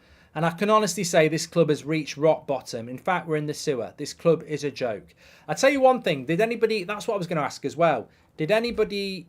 Apparently there was going to be this protest at 6 o'clock. Did it get any coverage? I haven't seen any coverage of it at all. In my ignorance, I haven't seen anything. Did anybody see anything about it? Go on, Carol. That's what everyone in the chat is saying. Yeah, love it. Absolutely love it. You're going to do me a favour in a minute. You're all going to do me a big favour in a minute. I'm going to do a poll. Because we are live here. And we're sort of in a bit of a weird show where we're sort of, it's not a charity stream, but I'll be doing my 24-hour charity stream soon. I love that. It's one of my favourite streams of the year. I really do. Carol rocks.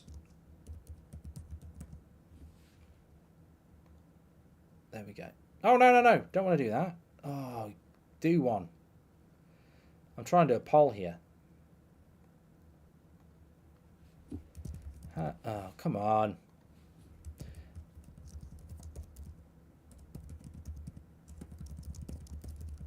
You know, next week, here's one for you. You know, next week, England. Let me just check this out. England fixtures. This would be interesting. So, what? Not England women. England men. Why is it doing England women? England men fixtures. Thank you. There we go. So next, yeah, this is it. Next Saturday, England are playing Ukraine at 5 o'clock, exactly the same time as the Sidemen charity match. Wouldn't it be funny if more people watch the Sidemen charity match than Gareth Southgate's England? I will have way more interest in that Sidemen charity game than I would that. Oh, West Ham have scored. Back post header. Jared Bowen. 1-0. I don't know who put the cross in. I know we're watching United here. Paqueta, I think, puts the cross in. West Ham are having a very good season. You know what? You know who's been massively impressive? And I'm not saying we should have got him, but TenHoog knows everything about him, and he's adapted to the Premier League really well. Alvarez looks fantastic. And he looks absolutely fantastic from what I've seen.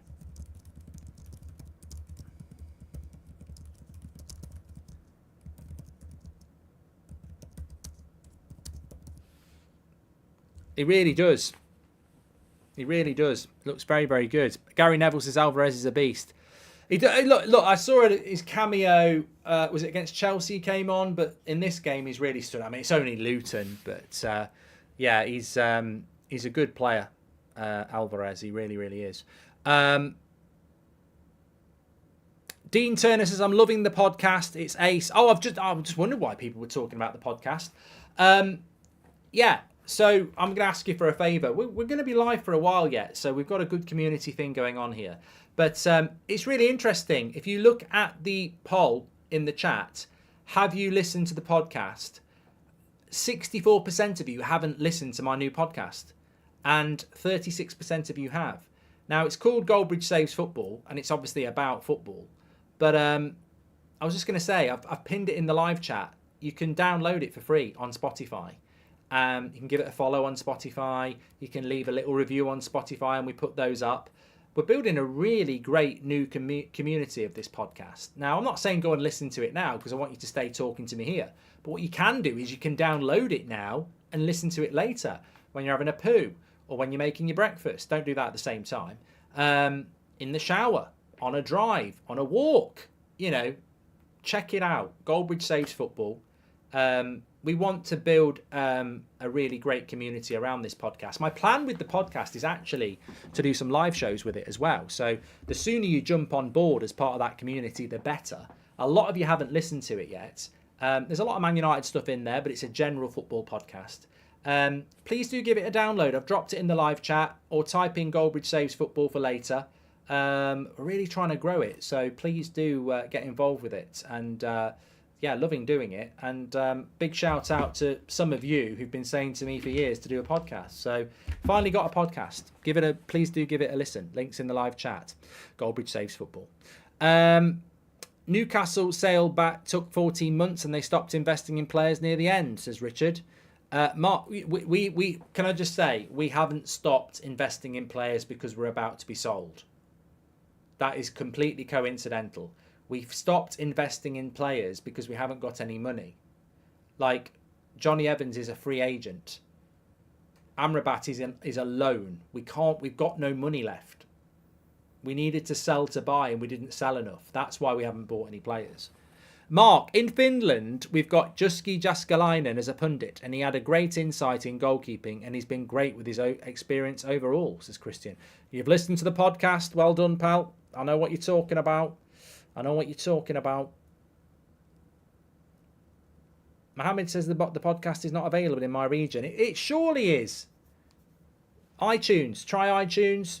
Goldbridge Saves Football. It's on iTunes. It's on Amazon. It's on Google Podcasts. Spotify's the best place, but yeah, it should be.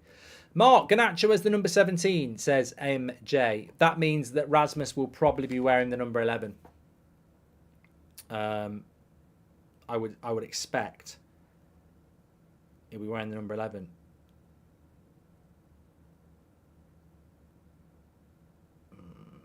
He liked a message, but he hasn't told me that.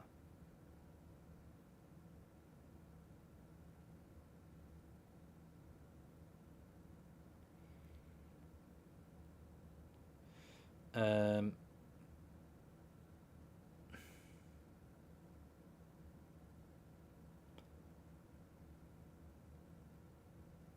I can't ask him what shirt he's going to wear. It'd be a bit cheeky. Look, I'm over the moon that Rasmus is going to play.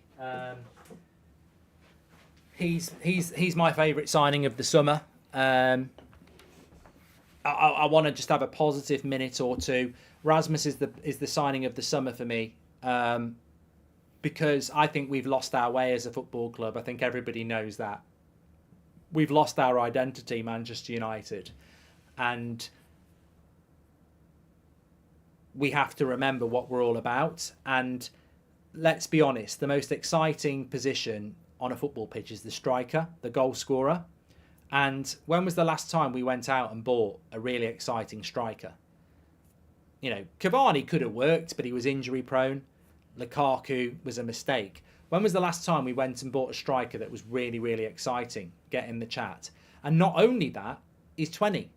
You know, he could go and be a world-class striker. So I think Rasmus is just such an exciting signing. Who knows how it's going to work out? I actually think people are putting too much pressure on him. He's a 20-year-old who developmental has to be the word. I think people are expecting he's going to come in and be Erling Haaland. Well, he wasn't Erling Haaland at Atalanta. That's not who he is. Erling Haaland was banging in goals for Dortmund. Rasmus is right at the start of his journey. And to put him in a shirt for Man United and expect him to go and score 30 goals is completely ridiculous. But he is ridiculously exciting as well. Pedro says, knowing the Glazers, they probably included this summer's transfer budget as part of the asking price for the club, says Pedro. Thank you very much there. Luton nearly scored then. Yeah, so really, really happy about Rasmus. And do I want him to start against Arsenal? You know what? I'd rather he bloody started against Forest last week in a home game where, you know, Arsenal, he might not get a bloody touch if we play him. So I want him to score in his debut. So I'd rather we waited till the Brighton game, but you know, he'll be up for it. He'll be up for it. You know what? I was actually thinking, it's too late now.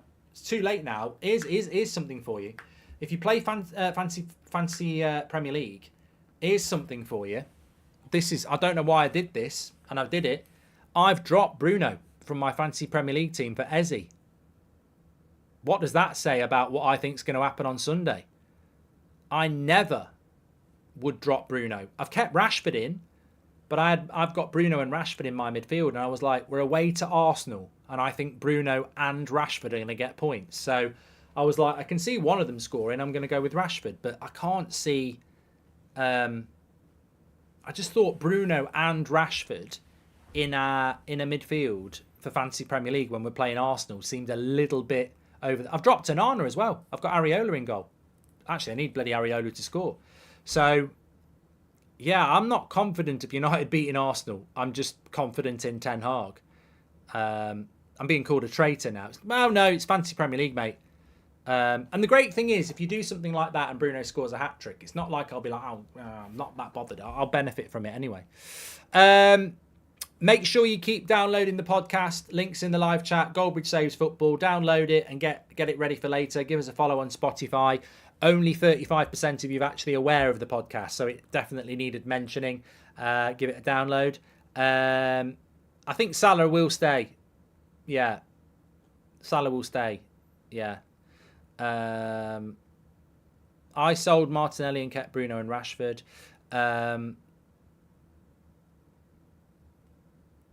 I fancy a draw.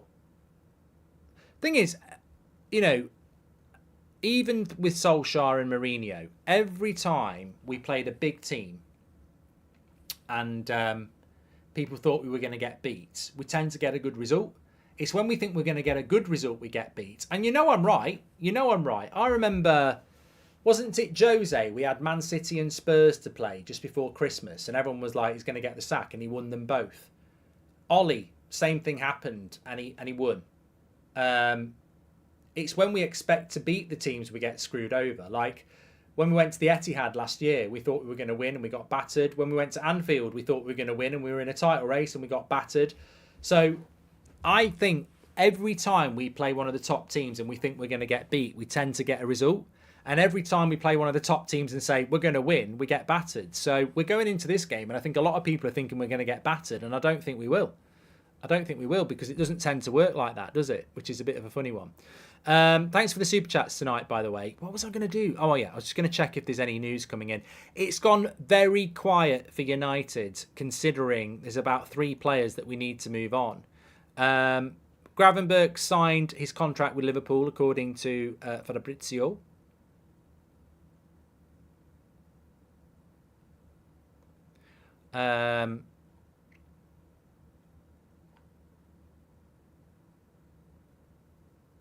Kasper Schmeichel's a free agent. He's terminated his contract with Nice. Oh, the Mirror are saying that Getafe are trying to secure the loan of Mason Greenwood. That's Spain.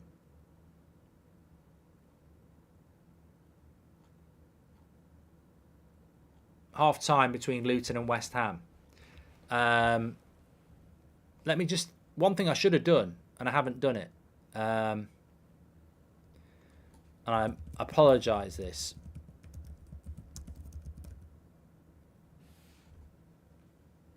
What are the deadlines for the European transfer windows?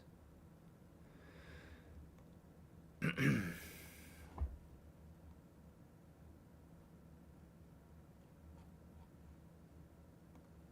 don't know whether we can get them all here. Anybody know? Spain must be later.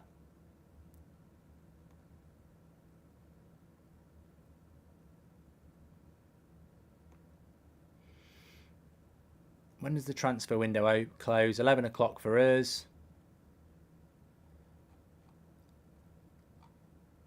Oh, I can't find it. I can't find it. Someone in the chat will know.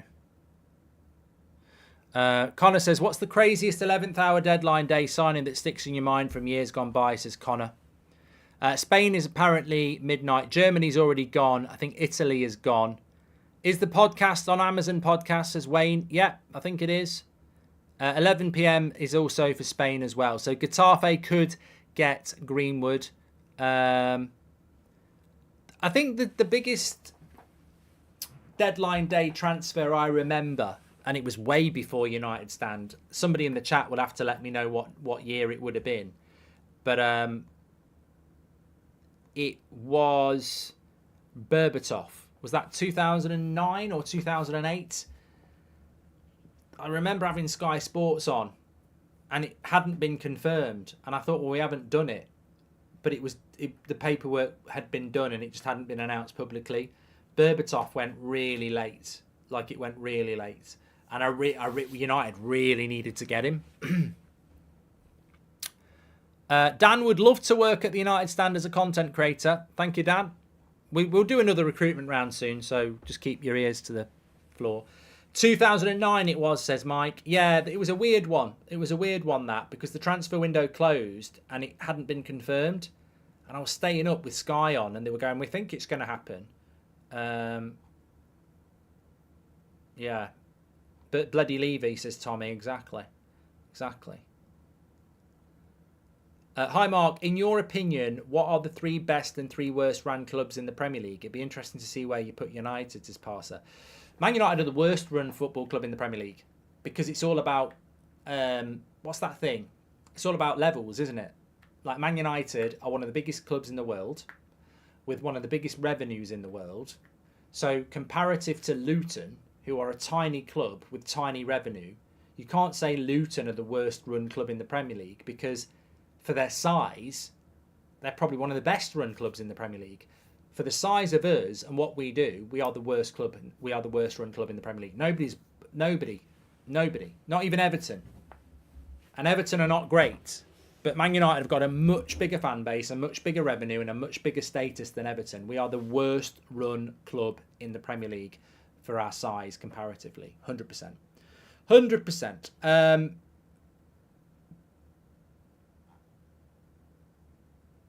We've definitely got the worst owners, yeah. What other news are there other than Reguilon and Amrabat, says Jason? To be honest, mate, there's not that much. I mean, I'm not planning on staying live till 11 o'clock at this rate. I'll go for a bit longer, but really, I've checked my phone. I'm looking on social media. There's nothing going on. Amrabat obviously is done. Johnny Evans is done. Reguilon is done. I think what we're trying to do is Greenwood and Bailly and the Turkish goalie's done as well, and Donny. But remember, Donny and Bailly and Greenwood can all go to Turkey, which they don't close their transfer window for 10 days. So even those deals can still get done after tonight.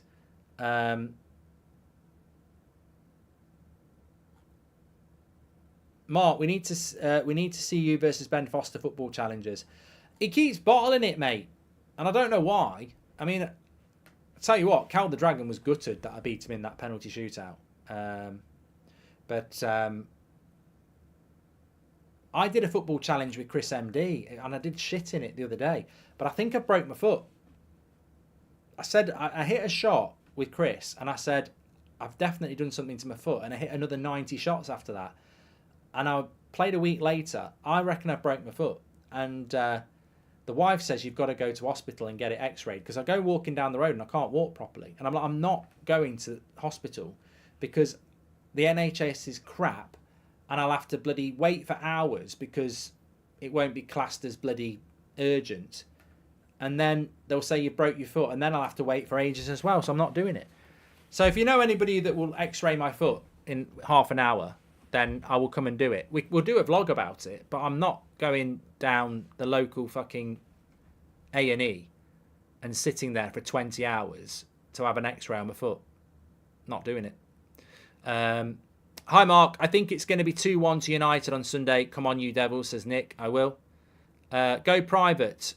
No, I'm not paying. No, I'm not paying for that. Somebody must have an x-ray machine. There must be somebody who's like, I'm a foot specialist, Mark. I'll do it. Being a supporter of this club, look, if anyone wants to do any of that, plastic surgery, boob job, anything like that, I'm up for it. Being a supporter of this club has been depressing. I always hope for the best, but we always let it get down. You know what, Zeus? I actually feel a lot better than I felt for ages. I really do. I just had this epiphany when I was having my chicken Kievs earlier, that I actually feel good that the transfer window is closed because they can't disappoint us anymore. I remember it's a little bit like wanting to be a millionaire and then realising it's never going to happen. You just have to enjoy what you've got. And the Glazers can't do anything to us now because the transfer window is closed. So we go with what we've got. Siege mentality. It's a relief. Yeah, it's a relief. While the hope's there, you've always got hope. We've got no hope now, so we just have to deal with it. So I'm actually quite glad. NHS buggered by design, naught to do with commitment of the staff. Oh no, they're great, Wesley. They're great. The staff are fantastic. Mason Greenwood talks to be loaned to Getafe. That's Laurie Whitwell, says Mario Franco. The roller coaster starts again with a new coach, says Dejan. And we finally have Amrabat. Do you think he will start against Arsenal? He's not registered, not so average. He can't play against Arsenal. I don't think he'd be fit enough anyway, but he can't. He can't. Well, that Paul says go and see a United trainer. There might be a football club that says, Goldbridge, will you come down and do a vlog at Macclesfield or, Birmingham City? We'll get an x-ray on your foot and we'll treat you like a footballer. There's a video there. We get loads of views. I put it on the United stand. Goldbridge treated like an injured footballer. This is the process we go through. So I think I've broke my foot.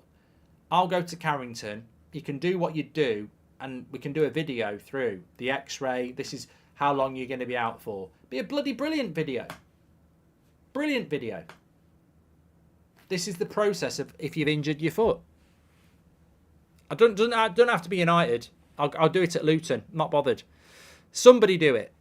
Be a great video. Anyone know if Mark's staying live until the window closes, says Alex. You could just ask Mark. Alex, I'm here. I haven't decided whether I'm going to stay live till 11. At the moment, I'm happy and I'm enjoying myself, so I will stay live and the football's on. But I'm sort of in that world now where we're live and I'm thinking, why? Because it's very clear that United aren't going to do anything. This poll's going up. 67% now haven't listened to the podcast. 66. One thing you can do if you are part of this community, click the live chat podcast link and download it, or go to Goldbridge Saves Football and download it. I want to grow the podcast audience because the more people who listen to it, the more we can do around interactivity. So please do get involved with the podcast. There's 4 episodes to listen to. The latest one's got Ben Foster on it. Are you managing in the Sidemen charity matches, Ryan? I love the way people ask me that, because last year, a week before, I didn't know I was managing it. I didn't get asked. So I can't comment on it because I don't know. They haven't announced anything, so I don't know. So I'd be lying if I said no or yes, because I just don't know. And having been involved with the charity match last year, people assume that you get told weeks in advance. I did that football challenge with Chris MD last week and he didn't know if he was involved or not. Now he got announced yesterday. So I don't know is the honest answer. What do you get for dinner tonight? Chicken Kiev and a chicken Kiev. Hi Mark, your analogies are so bad that they're good. They make me laugh and keep me coming back, says Trim. Not a great transfer window in my opinion. Love the show. You miss my paid chat at times. Sorry Trim. Will always be indebted to the staff at Royal Manchester Children's Hospital for having saved my niece. She was born with some complications and they were absolutely brilliant. NHS is great, says Mojo. I don't know why people think I'm slagging off the NHS. I'm not slagging off the NHS, but the queues are ridiculous because they're overworked. Fantastic. Thanks for all you do for the community, and I have full faith that TenHoog will pull this stream together for the season, says Grant. I'm with you, Grant. I'm with you, Grant. I think he will. No beers on the show tonight, says Infinite. I haven't had a drink in over a week. I'm in a bit of a weird situation at the moment. I haven't had an alcoholic drink in over a week. And I'm sort of in the position now where I don't know why. I know, maybe I'll never drink again. Brighton got Ansu Fati, amazing, says Sean. And Amrabat is just completing his medical after that, says Phil. Mark, what's your best guess at how many holes we will have to fill next summer? Ola, I don't know. But one thing I'm going to say to you right now, and you can say Goldbridge was right, we're going to get smacked up at least twice this season.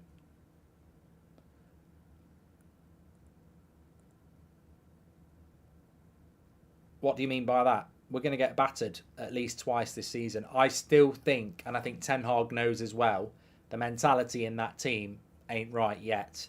They'll still have a game.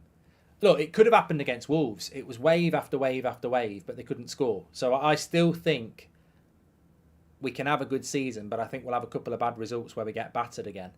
Daniel's been a member for 16 months. You're a legend, Daniel. I was watching a YouTube doing the Champions League draw. He said the Scottish League after this season and teams will be joining English League. I don't know what that's all about, Extreme. Your analogies are second to none. Honest truth. Very entertaining, says Lars. And Alex, thank you very much for being a member for 7 months. Rudolph the Reds. I haven't heard from you in ages. Hope you're doing well, mate. I hope you're doing well. Says, I love the podcast. Keep them coming. Could Amrabat play on Sunday? No. Amrabat's not been registered in time, but he wouldn't be fit anyway. He's not had a pre-season and he's not been playing or training with the first team. So, yeah. I thought we mutually terminated Greenwood's contract. No, we haven't done that yet, Sean. There was discussion it might happen, but we haven't done that. As says, may never drink again, my Friday night show, please. No, I probably will drink again. I haven't drunk again because last weekend I had to look after Seb on my own all weekend because the wife and other kids went away to Greece and I was very busy. And then I don't really drink early week unless it's Christmas. And then I woke up this morning and I use this. It's called a Whoop, right? And I'm not mad into fitness, but the thing I like about it is that it tells you how your sleep performs. And I woke up this morning, it was like red. It was like, so I looked at the data and it was like my respiratory rate had gone up, my heart rate had gone down, HRB, whatever it's called, had gone down, and my temperature had gone up. So obviously I'm not that well. So I was like, well, I'm not going to drink today. Have you seen Kasper Schmeichel is a free transfer, says IG. Yeah, but we don't want him. Gabrielle, welcome to the members club. And Omar says, when our team is fully healthy, I do believe it's a top 4 side and capable of winning another trophy. I really hope a new ownership model comes in before January. If we could get new owners in by January and TenHoog can steady the ship till then, we could still have a really good end to the season. I think what's really interesting, though, is there's some cracking football to watch. You know, Bayern Munich twice, Galatasaray twice. I just want to enjoy Man United. I just hope we can find some form. I think there's some really exciting games to go. Johnny from Donny, welcome to the Members Club. I reckon he's from Doncaster.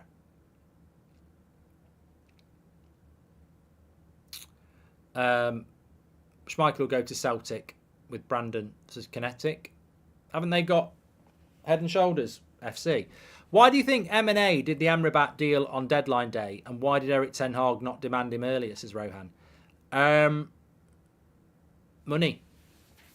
I think Amrabat was done late because of money. United couldn't afford to pay 25 million quid. So they basically just told Amrabat to wait until today and force Fiorentina's hand. And then Fiorentina have accepted bids from Forest and Fulham, but Amrabat won't go. So basically, you leave it to the last day of the window.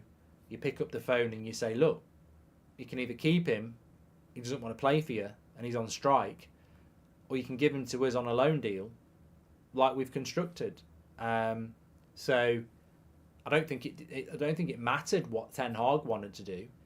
The club couldn't afford him, so they purposely left it to the last day of the window, knowing that Fiorentina would have to do something.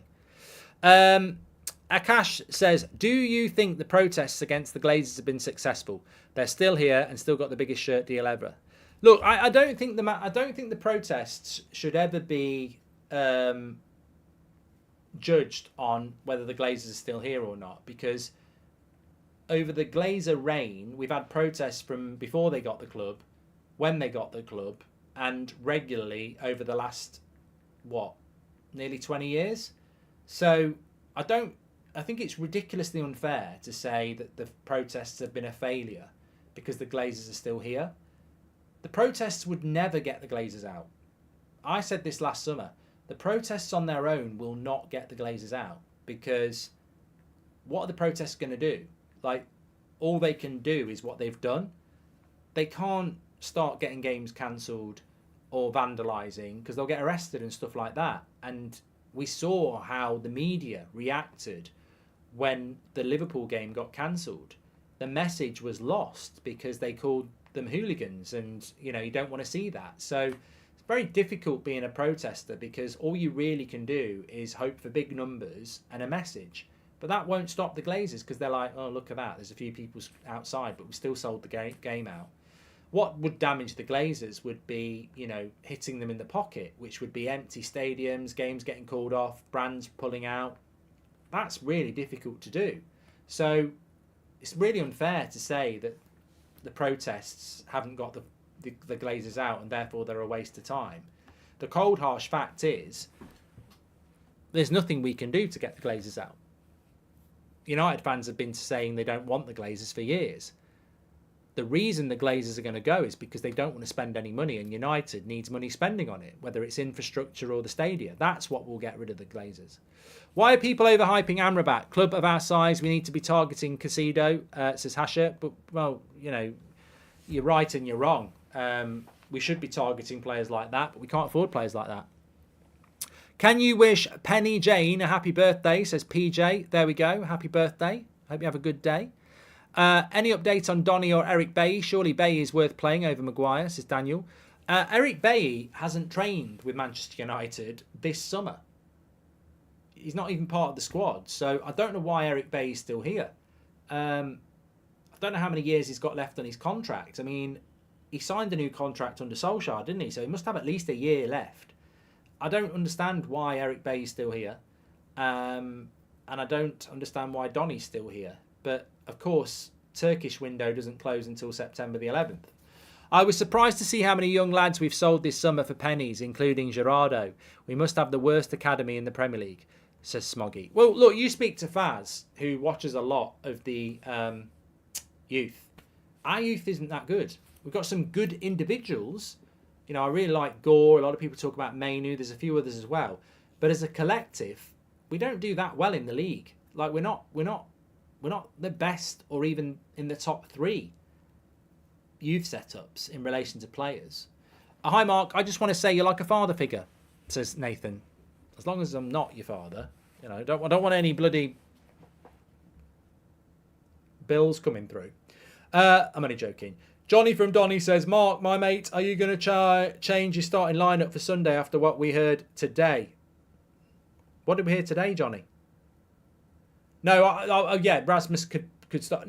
I mean, look, if Rasmus starts on Sunday, I'll be very, very excited. Personally, I would put him on the bench.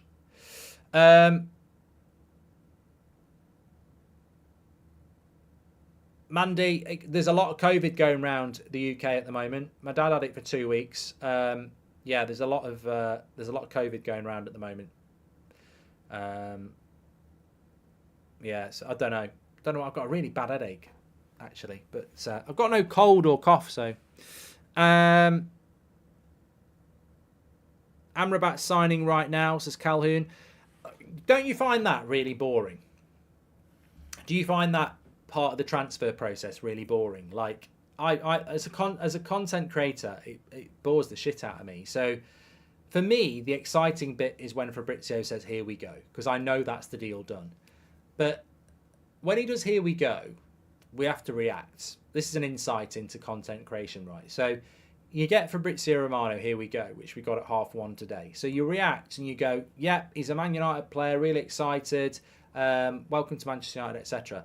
And then the depressing thing is that at some point in the next few hours or days, you then get Man United saying he's officially signed. And then you have to go live again and go, yeah, he's officially signed now. It's just, it's not the same as here we go, is it, for me? I just think, well, it's almost like a bad repeat. West Ham have scored again. Paqueta. No, Emerson. I think Emerson got the assist as well. 2-0 to... Oh, no, offside. I work for the NHS as a registered physiotherapist. I agree the waiting times are horrific. Keep up the good content, says Ilyas. Thank you very much for your super chat. Keep up the great work. And if Amrabat only has a year left on his contract, how is there a buy option? Won't he be a free agent, says Sean. I think there's an option of a further year. I don't know how that's offside. Just looking at this, I don't know how that's offside. Oh, yeah, Antonio. Yeah, they've got that right. It's unfortunate that we will lose Amrabat and Onana in January when the fixtures come thick and fast, says Rory. Yeah, United don't seem to have taken that into account, really, with their signings this summer, do they? Yeah, they don't seem to be that into that. Let's have a look what's going on. Latest news here. Breaking news, Sofian Amrabat is signing his Man United contract as we speak. That's him from Fabrizio Romano. And about 14 minutes ago, The Athletic are saying that Getafe are in talks to sign Mason Greenwood on loan. United are trying to make the deal happen, but it's a race against the clock.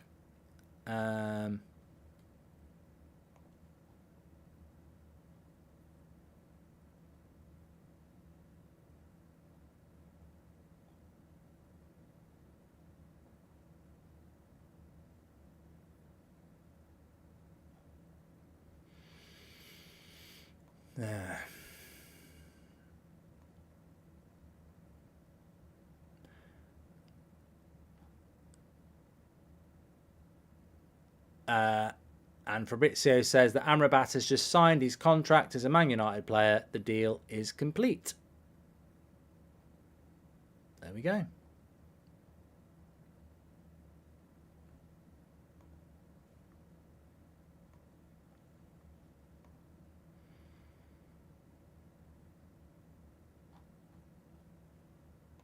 It's interesting, isn't it? Because I read something earlier on that, you know, we've got this Getafe story about Greenwood, but I read something earlier on that people were trying to keep it quiet about the clubs that were going in for Mason Greenwood, because every time it got leaked that a club was going in for Mason Greenwood, their clubs were getting a load of stick from their fans about it.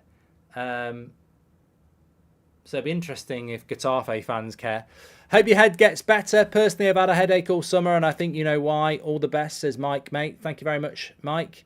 Hoyland, do we have a number? I think it's going to be a number 11. I think it'll be number 11. Every time I walk, every time I walk, it's the bone on the top of my foot just really aches, and I don't know. It's right on the bone. It's really painful. I've definitely done something to it, because if it was muscle, it would have gone by now. But it bloody hurts. Mojo's just gifted 20 memberships. Thank you very much. It's the bone that goes up from your big toe. So I don't know whether that's your first metatarsal or not. You likely did your metatarsal, says Daryl. Was Greenwood's contract terminated? No, Jay, no. And Mark, I'll give a foot massage if you want, says Rory. And Lee says, I think Hoyland's going to be number 17. But Garnacho has been flirting with the number 17 shirt. So I don't think it is going to be number 17 anymore. Mully says, Friday night show should be Mark in his PJs having a drink. We'll bring that back next week. It's gout, Mark, says Dipper. Right, okay. How the fuck can it be gout when I did it playing football? I didn't do it eating a pork pie and a bottle of red wine. That's gout. I did it playing football. Bloody hell. This is the trouble with online, diagnosis. I'm happy with the Amrabat loan. If he flops, he's out. We won't be stuck with him for 4 years, says Hassan. I don't like it. And somebody said it this afternoon. They made a great point. The trouble with Amrabat being a loan deal is, if he doesn't hit the ground running, people will be saying get rid of him in the summer. Johnny says, the Amrabat deal scares me a bit. What if he's absolutely brilliant in the Premier League and there's others in wanting him? I don't think, no. I think we'll have first refusal. I don't think anyone else is going to be able to buy him. This is my first super chat ever, says Rishab. I watch your videos every day. Please have a live show in India. I'd love to do that. RG's in Texas.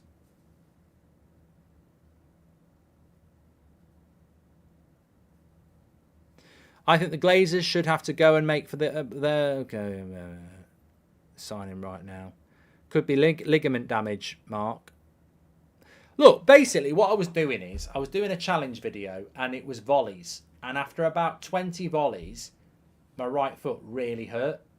So it's impact and the way I've kicked a ball. You shouldn't be doing that. But whatever I've done, it's from that.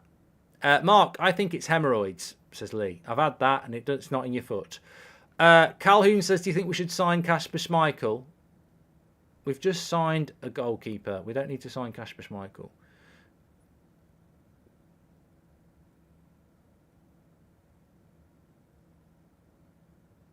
It's called getting old, Mark. Yeah, well, I know what that's all about. I definitely can tell you what that's all about. Thanks everybody who's downloading the podcast, by the way. Really appreciate it. It's in the live chat. Give it a listen. Phil Jones still without a club, says David. Oh, yeah. I think Twan Seaby's without a club as well. Can't believe you've got to amputate your foot, says Imran. Sounds like you have a bad technique with a potential amputation around the corner, says Rory. You're arseholes. You really are. You've got no sympathy. All I do for you. It really does hurt, though. It really, really does. So, where we are at the moment is United are going to announce officially that they've signed Amrabat on a loan deal imminently. And we are waiting to see if...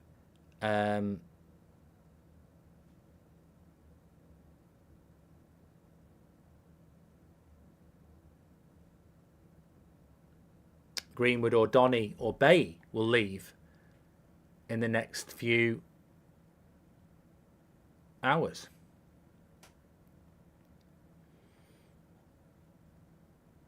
That's sort of where we are at the moment.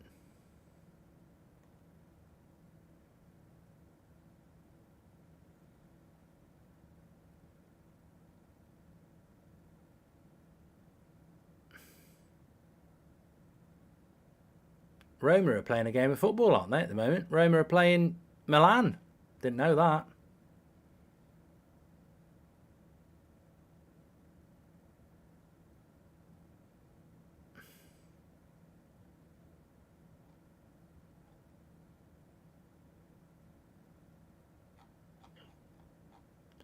It's all going on. Oh, God. What's that all about? What's that all about?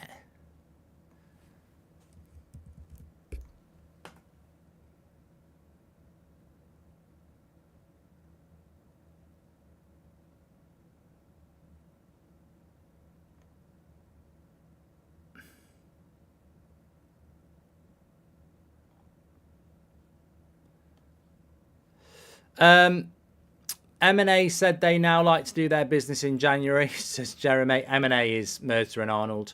Hello, Mark. I hope you and your lovely family are doing great, says Sheriff. Put ice on it and stop whining. Thank you, mate. Hi,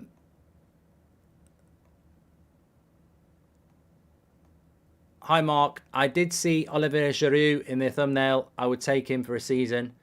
I don't know why we've got Giroud in the thumbnail. I didn't do that. So I've never heard of any story about Giroud. So I don't really know what that's all about. The transfer window in general is quite dead at the moment. Even away from Man United. I'm just having a look around and there's not a lot going on. I mean, I don't know what Bayern Munich were playing at, but they were getting Paulinho and that fell through.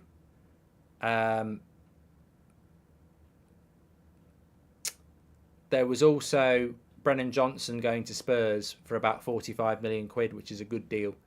United have obviously brought Amrabat in on a loan.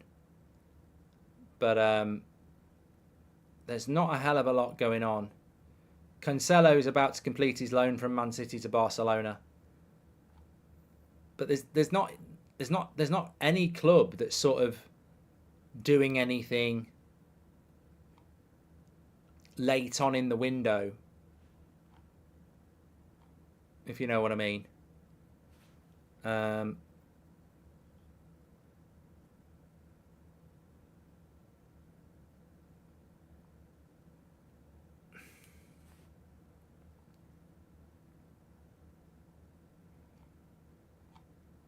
But I think as where it is for Man United is, can they get I don't know why I'm talking like that. Can they get Greenwood and Donny out? And do they need to do it today?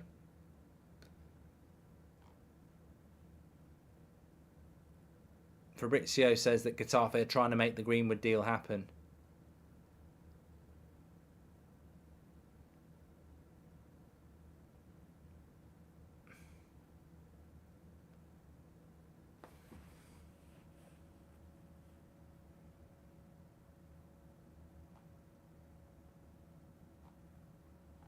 So weird. It's an interesting.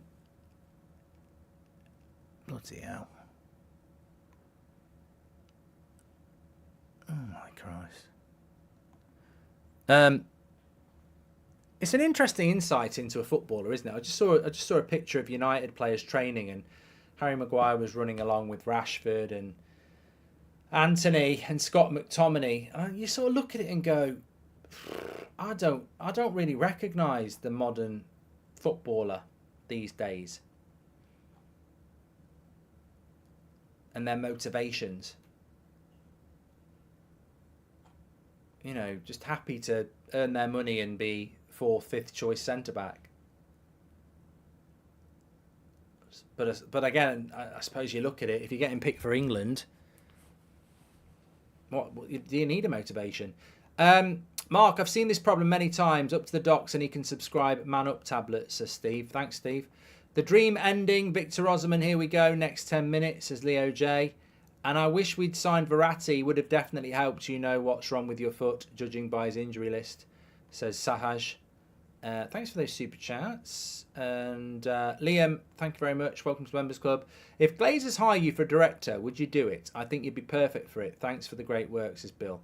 No, I wouldn't work for the Glazers, actually, because I wouldn't be able to do the job that needs to be done. I've got integrity and morals. I wouldn't work for the Glazers. If you work for the Glazers, you're a Glazer. You're there to serve the Glazers. I wouldn't be there to do that.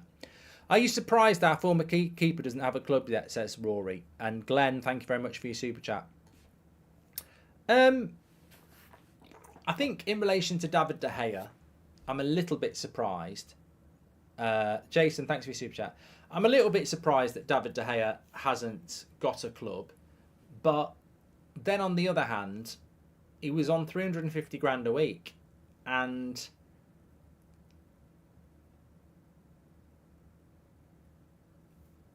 I think if David De Gea was looking for 100 grand a week, he'd have a load of clubs going in for him. But from what I was told is there's quite a considerable offer on the table in Saudi, which will pay him much the same he was on at United.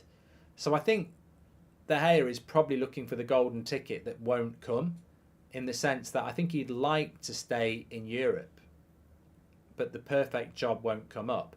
Now, some people will say, oh, it's just nobody wants him. People do want De Gea, but they don't want to pay the wages that De Gea wants. So I think he'll probably end up going to Saudi Arabia, but I suppose he's just hanging around to see if a deal comes up. And as a free agent, I think he can sign after the transfer window. But I can't see, I think there was a couple of opportunities that came up, wasn't there? Bayern Munich and Real Madrid.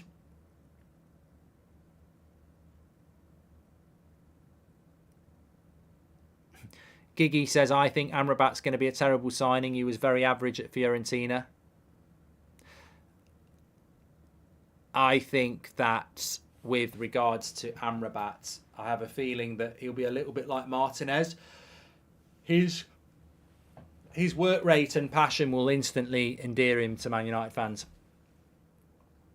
Sheriff says, I can't stand watching Maguire for one or more season. I just can't do it. My mood gets ruined and stay ruined every time I see his face.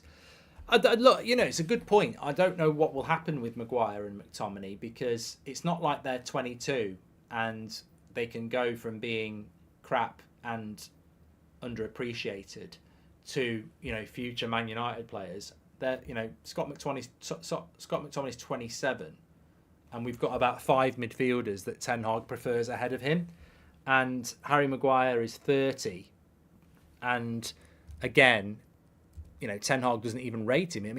I mean, Harry Maguire must really have I don't know what the word is, but you've had the captain stripped from you as well. Like, you've been sort of publicly humiliated and still wants to stay. It's an incredible thing.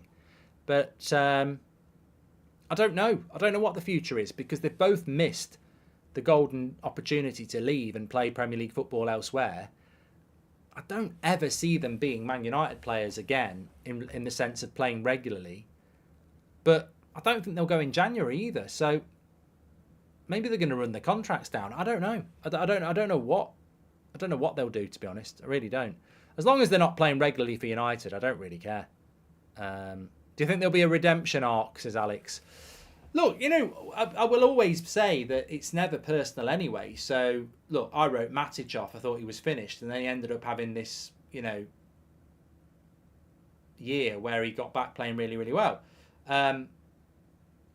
It's hard to remember what Harry Maguire playing well is, because I don't think, even when Harry Maguire plays well for England, his style of play isn't conducive with the way that we want to play anyway. So even Harry Maguire on a good day, I don't think he fits the way that TenHoog wants to play.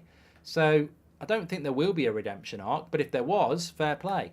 It's a sad transfer window. Whatever happens, any window is sad with the Glazers in. Can you see them leaving this season or next, says John? I think they will sell the club,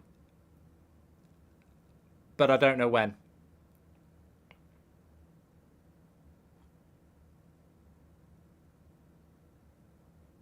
What sort of team does Maguire suit?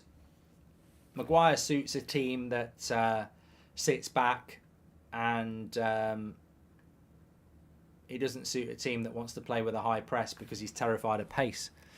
I hope Maguire goes into the reserves, says Ricky. I don't think that will happen. I don't think that's going to happen. I think he'll be on the bench on Sunday.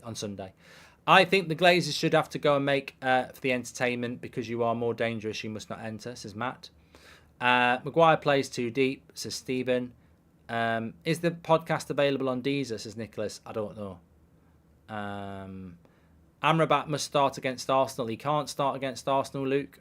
I mean, that's an interesting point. I think our midfield three against Arsenal, you could make a case to start Scott McTominay. I know loads of us would have sold him, but would you rather play Eriksen or McTominay away to Arsenal? I don't really like the idea of that midfield.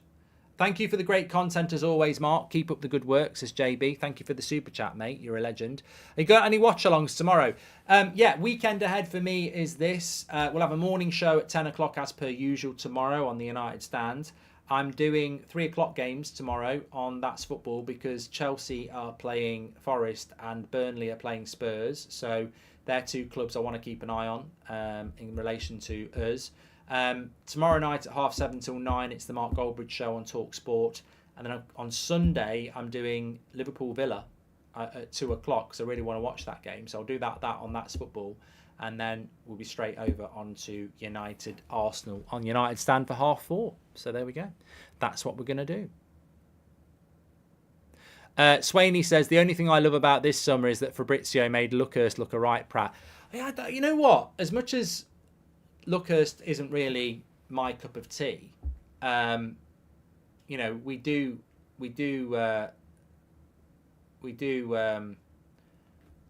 acknowledge that Manchester Evening News over a long period of time has had very good sources with United.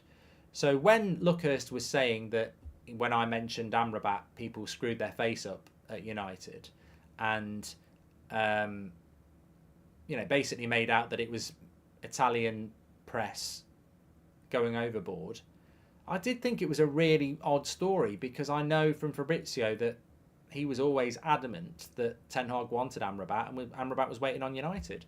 But it did start to make you think, well, Manchester Evening News do sometimes... It was completely wrong. Completely wrong. Completely wrong. And Luckhurst needs to question his sources on that because they've sold him an absolute red herring there. How do you think we're going to end our season, says Jaden? Way too early. Way too early. Way too early for me to predict with any certainty. Darren Taylor says, who will likely get to the Premier League first, Salford or Wrexham? Darren, Wrexham. And James says, hi Mark, nearly a year since United said they were looking for investment and full sale. At some point it's surely got to be seen as stock manipulation, says James.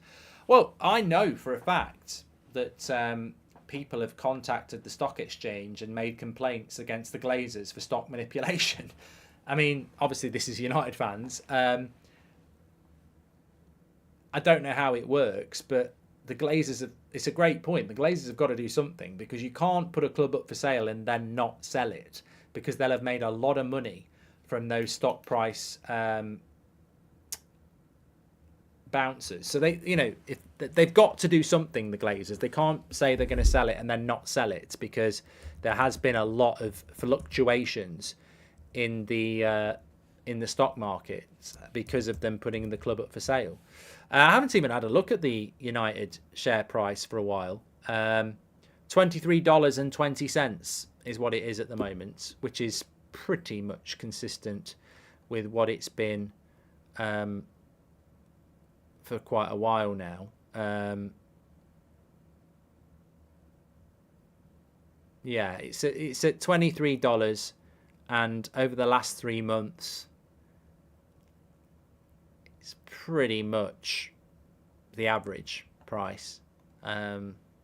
You've got a busy schedule, and this weekend, any chance of a video or podcast talking about how you manage your time and keep organised, is a pen decar.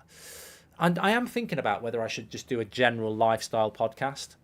Goldbridge in the bath, something like that. Should get Eddie Hearn to do our deals in the future. That bloke can sell sand to the Arabs, says Johnny. And what's your signing of the window for United and for the entire league? Beth and Faz did a great job today, says Beg Red Plonker. What's your signing of the window for United? Rasmus. Yeah, easy. Jeremy Britton, thanks for gifting a membership. We'll do a poll on that, actually. Let me just close the poll on the podcast, which hopefully a few of you have downloaded. Let's do that. I like that. Signing of the summer. So let's do it in order. Mount, Onana. I won't put Johnny Evans or Reguilon in. Højlund or Amrabat. Get your votes in. Get your votes in.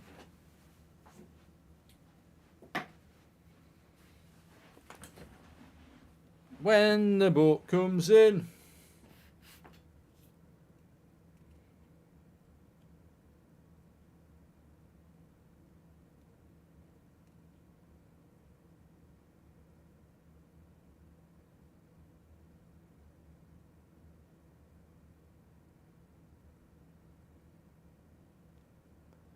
What's going on here?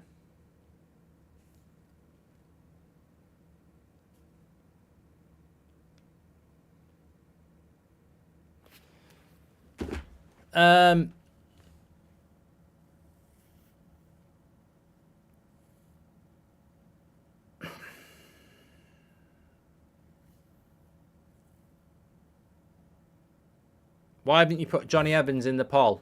Well, if you're voting for Johnny Evans as signing as the summer, then you lost. The Moroccan Johnny Sins sign, says Arson. Don't know who that is. Moon boot and crutches. Only way to heal a foot is proper rest and compression. Love the show, says Liam. Yeah, I think I am going to have to go down that route. As sad as it is. Yeah.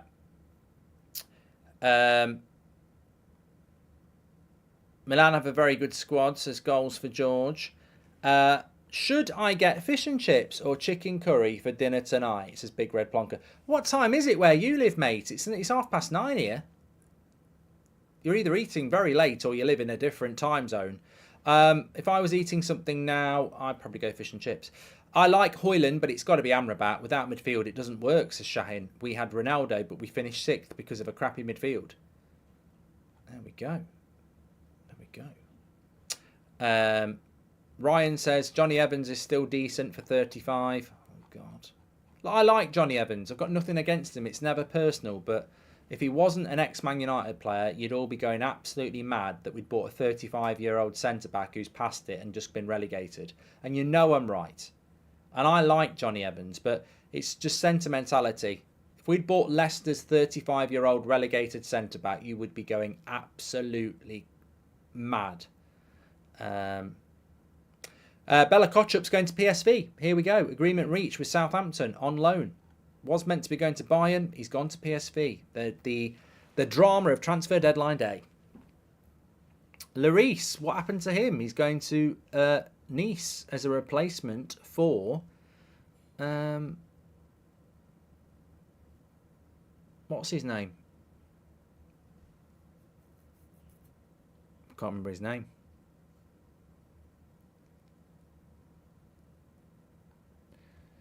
Schmeichel, that was it. Still very quiet around United. I think the only thing we're sort of waiting for with United at the moment is whether Mason Greenwood will go to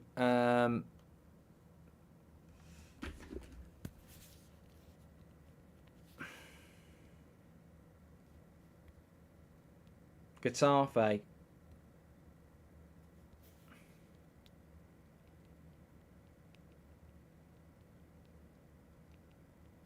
And the official announcement of Amrabat. Donny, it's gone very quiet as well.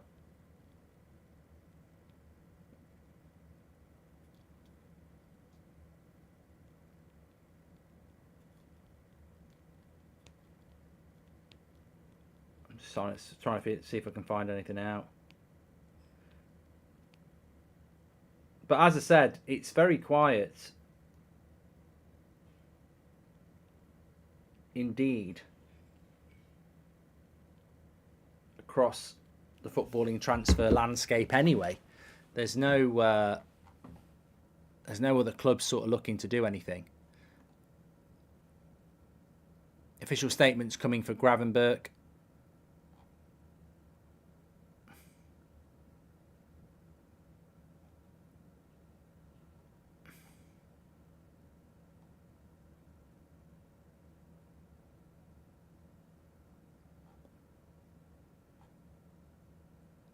I certainly think with Amrabat, if it works out, we're going to get a very good midfielder that will change the way we play.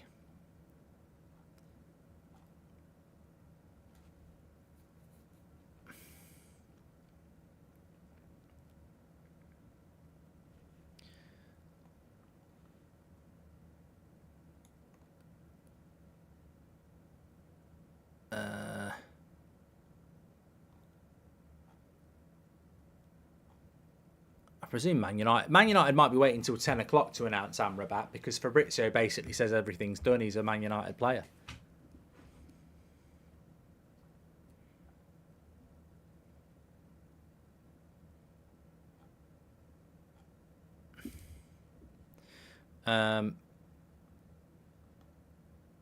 Eric TenHoog was very cheerful today. We need his energy and magic dust this season, says AKA.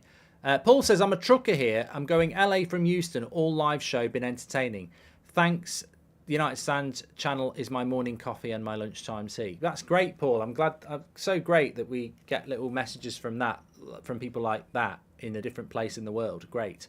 Where were you when Peter Odemwingie was outside Loftus Road at deadline day? I forget what year that was, Arturo. You should have a countdown clock on the screen for deadline day. Need to see how long left in Australia, says George. An hour and 22 minutes. Johnny Evans is the type of signing a good board would reject and fire whoever started the idea, says Don. Exactly. 100%. What age do you feel was the best in your life? I've just turned 30 and have an existential crisis. I feel like my life is over already. Oh my God. On a transfer deadline show, we're getting a deep question like that, says Zenny. Manchester is red. 20, says 190. Thank you very much. Charlie, which teams do you think will get promoted? I don't know. I don't watch the Championship. We could have got Sergio Ramos for free, who's better than Evans and can rotate with Varane, says Robit. And even if Donny and Bailly stayed, is there enough room for them? No, Glennie, there's not. Newcastle signing Ronaldo last minute. I'm calling it, says Majek. And there are 20 weeks between now and January. Our lonely left-back will make 1.2 million per match after just 10 appearances whilst he's here. Deal is more costly than it looks. Shocking, says Beg Red Plonker. Look, I read that this morning, that he was on 120k a week, and then someone said he's on 50k a week, Reguilon. So I don't know what to believe on that. I really don't. I'm going to go back to that question because it has been a long stream and I don't want to ignore it. So what age do you feel was the best in your life? I've just turned 30 and I'm feeling like I'm in a crisis. Well, I'm not 30 anymore. I'm not 30 anymore. And absolutely, honestly, there's been good periods of my life where I look back on, but honestly, at my age now, my late 30s, I don't feel like negative or like my best years are behind me or anything like that.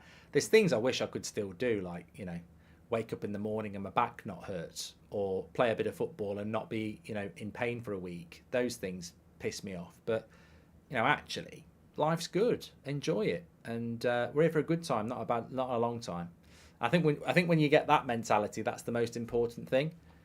I think sometimes when you're young, you just think you're going to live forever and you're not. So just enjoy it, Treat every day as if it might be your last, because we're all going to die. We're all going to die. And, I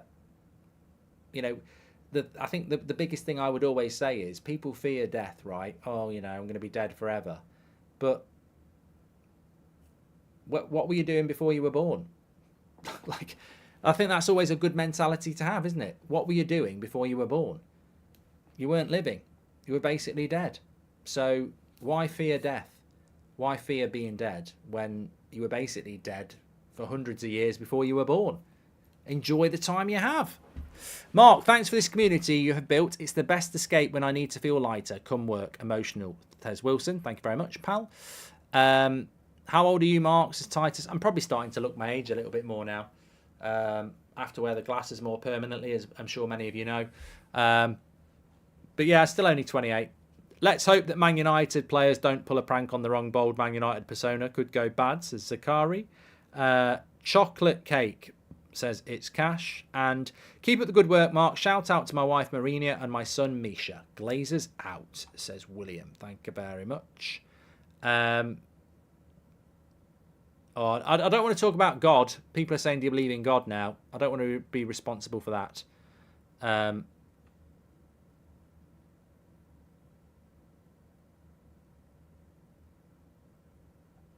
What's going on here? Production quality of the studio show was incredible today. Amazing to see United Stand progress in recent years. Great work. Keeps me sane. I'm glad you all enjoyed it, Alexandra. I certainly enjoyed watching it. So, yeah, great to see that. Don't forget that we will have the fan forum in the studio, and we will also have the countdown to kick off on Sunday as well. Amrabat will start on Sunday, says Johnny from Donny. He definitely will not. West Ham have just scored. It's 2-0. Zuma leapt like a cat, headed it in.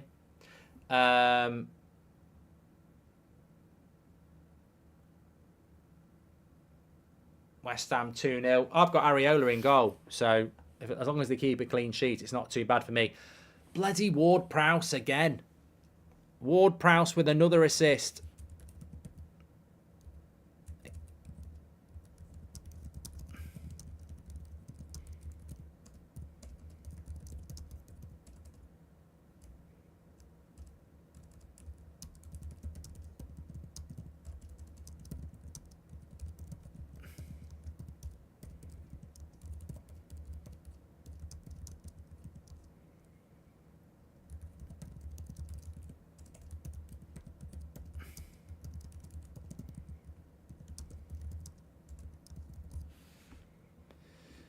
It's unbelievable that Ward-Prowse has not been picked for England and Calvin Phillips has. Is Charlie still in the United Stand? Haven't seen him, says Mandy. And any big plans for your 50th? Can we have a party in the studio, says Rory. And can you please rank the midfield signings of the traditional top six and Tonali at Newcastle? I think Mount and Amrabat come 6th or 7th. Can you please rank the midfield signings of the traditional top six and Tonali at Newcastle? I think Mount and Amrabat come 6th or 7th. Well, I don't really want to do that. It's quite negative, OG. Quite negative to do that, so I don't really want to do that. Going back to Mandy's point on Charlie, he works on a golf channel now, so he likes his golf, Charlie, so he works on a golf channel. Is it Rick Shields or something like that? Mark, pasta or curry for dinner, says Cam. Probably curry for me. And Phillips is better than Ward-Prowse, says Jeremy. Piss off. Absolute joke.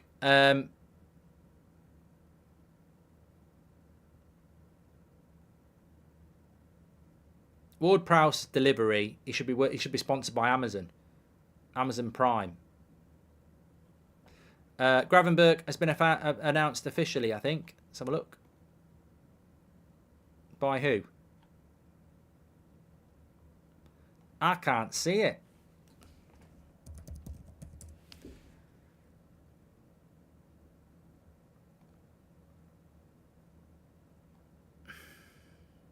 No, they've not done it yet.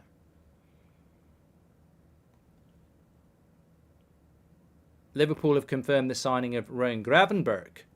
That's official. But I can't see anything about that. Thoughts on Dyche, Wood and Gravel, says Gary Neville. So, what a combo. Dyche, Wood and Gravel. Dyche, Wood and Gravel. Sky have confirmed it. Yeah, but I don't count Sky as confirmation on a signing. I count Manchester United as the confirmation of an official signing. You know, pardon me for being a little bit, accurate, but surely only Manchester United can officially announce an official signing of a player, not Sky, not Fabrizio, not David Ornstein. It's got to be Man United.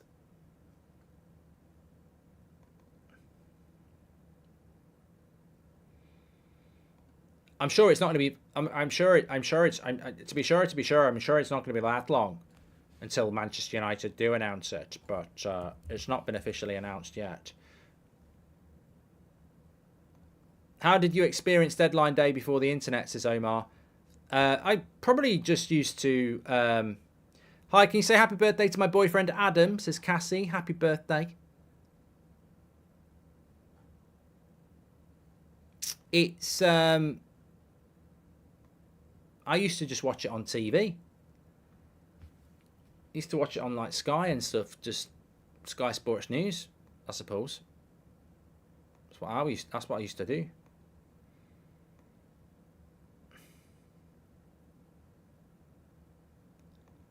So giddy up and giddy up and giddy up. We're going out and we go. Oh, where we go. Oh.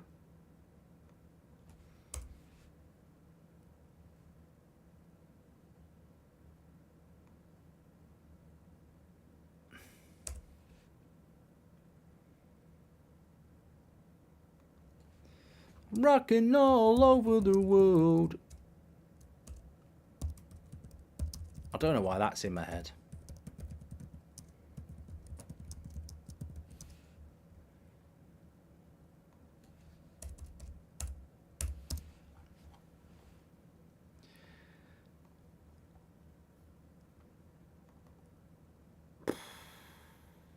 Just having a quick look here. Come on. To me, to you. Everyone's doing official signings apart from Man United. Sofian has signed for Manchester United. Announcement to follow. That's from David Ornstein. Well, that's basically what Fabrizio said about 10 minutes ago. So that's not official. I think United are going to do it at 10 o'clock. I think Man United are going to announce it at 10. Apparently Cristiano Ronaldo was a deal that was done on transfer deadline day.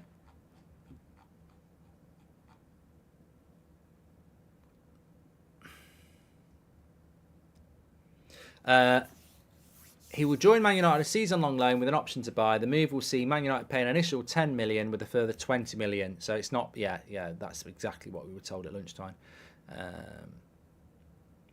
Sami Mukbel says that John Murta has taken over Man United's discussions for Mason Greenwood's proposed move to Getafe. There is hope an agreement can be reached on his wages, which is the key sticking point. Why don't they just let him go on a free transfer? Surely that's the logical thing to do. Mark, would you rather watch 24 hours of Maguire gaffs or brush Avram Glazer's rat's tail for 24 hours? Says Out and About with Job. I'd watch Maguire, yeah. Happy 46th birthday to my old pal Tim. He's an absolute belter of a mate, and we are united. Glazer's out, says Christopher Boyd. Happy birthday to Tim. Tom says, evening, Mark. Not sure if it's been said already, but if we had TenHoog working with Ranić, I think we'd have had a much different transfer window. Says Tom. Thanks, Tom. Happy birthday to my daughter Hafsat, says Ali. Thank you very much for that lovely message. Happy birthday. Luton have just scored, which has just ruined my clean sheet for Areola. Will Armstrong says, I used to read it on teletext. And yeah, Luton have got a goal here with 4 minutes of stoppage time to go. Real Luton type goal that. Launched it long. 2 headers and a goal. That's justice for dropping Anana, says Red. Well, Anana will get a clean sheet now, which is good. Really enjoyed the show with Beth and Faz today. Keep up the great work, says Nathan Kelly. Liverpool have announced Gravenberch. He's not alone, is he, Gravenberch? They've actually bought Gravenberch, Liverpool, from what I understand. I still think it's an utter piss take we didn't get rid of McTominay. Worst decision this club has made in 17 years of supporting them, says Cam.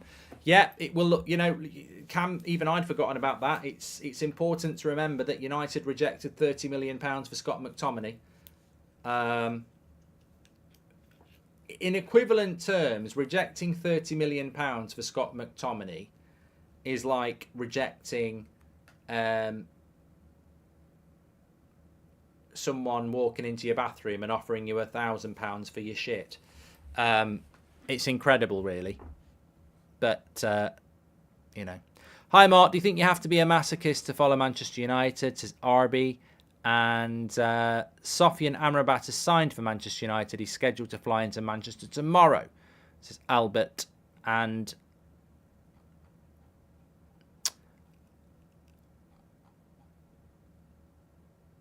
United, the only team to announce on a specific time, says Manmeet.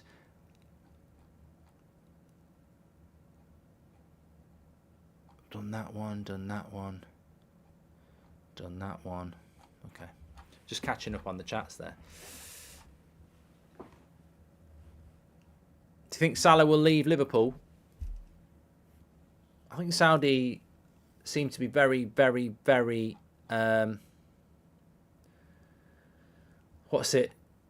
persistent, and I think they'll just keep offering more and more money.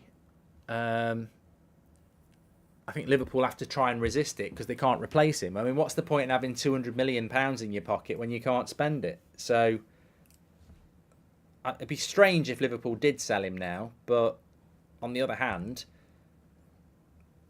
you know, it's a lot of money. Why are all these reporters saying United had to be careful with financial fair play when it had about 4 players that should have been sold, says Brennan. And my shit's got DNA in it, and it's still more valuable than McTominay, says V. Thanks for your super chat there. Yeah, so a lot of people... Look, Amrabat's going to be official, we know that, and it probably will be in the next few minutes. Having said that...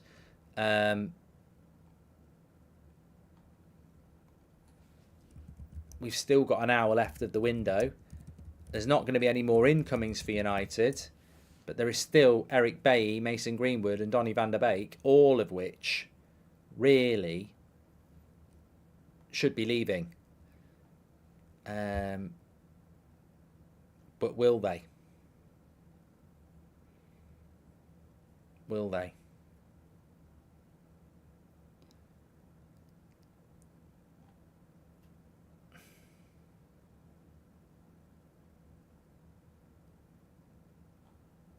Luton are pushing here to try and get an equaliser.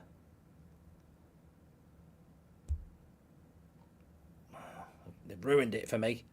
They bloody ruined it for me, Luton. I could have had a clean sheet with Areola.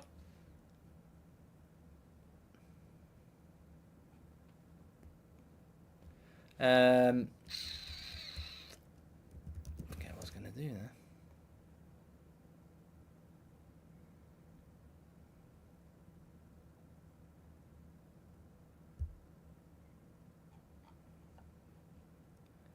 Forgot. I forgot to do this. Signing of the summer. West Ham have won 2-1. Signing of the summer. Mount got... This was what you voted for. We've had 12,000 votes in the poll. Signing of the summer. 5% of you went with Mason Mount. 28% of you went with Onana. 29% of you went with Amrabat. And the winner, and I'm proud to say, and I'm happy to say, because it's what I voted for as well, Rasmus Højlund, 38% of the vote. So Rasmus is your favourite signing of the summer. It's definitely mine. Second place is Amrabat. Third place is Onana. I'm surprised by that. Amrabat is in second place. Is that recency bias? The fact that we've bought him today, people are feeling positive. Onana, 28% of the vote, and Amrabat with 29% of the vote. Interesting, but Mason Mount really isn't. I don't know what it is about Mount. I'd love to... Well, we've got a lot of people watching here. What is it about Mount that people just don't like? They've never liked it, and I don't know. I just don't get it. I really don't. A mental thought is that the Glazers announced they was up for sale almost a year ago, says Charlie. Well, it's not almost a year yet, really, because it was November, wasn't it? And it was the back arse of November. So we've still got, 3 months until November. United's call has been amended for 2 months. Thank you very much. He's a Chelsea McTominay. That's why. Says for sale. He's too average, says G.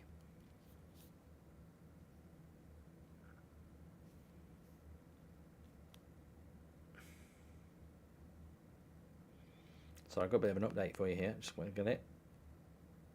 All right, no. I'd already read it. Someone just sent me something I've already read. He's useless signing like signing Van der Beek when we needed Amrabat and Rice, says Dwight.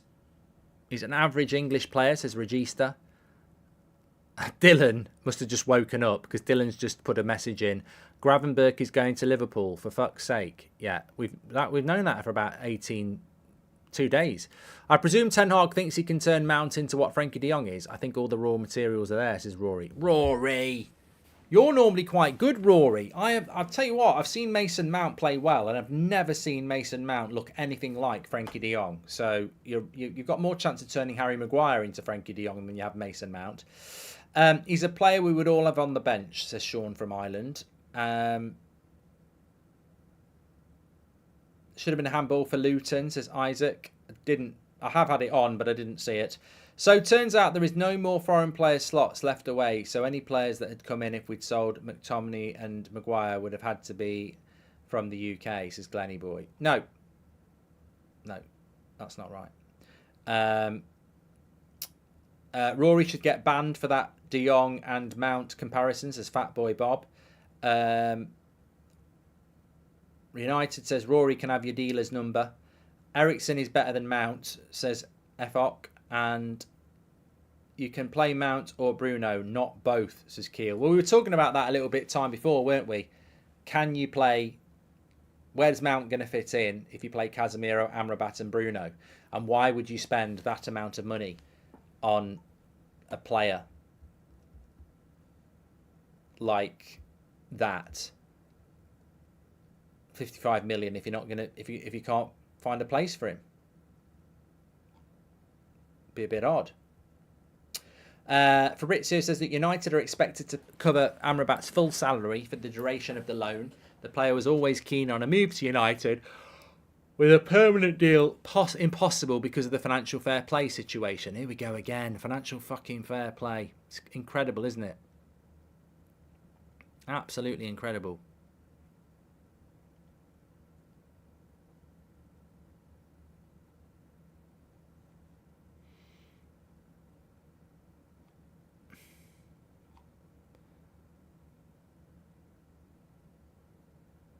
Oh, it's another. I've just seen this handball that Luton didn't get again. Well, look, you know what? All I've got to say is Romero against us. Just another stupid handball decision, isn't it? I can't say fairer than that.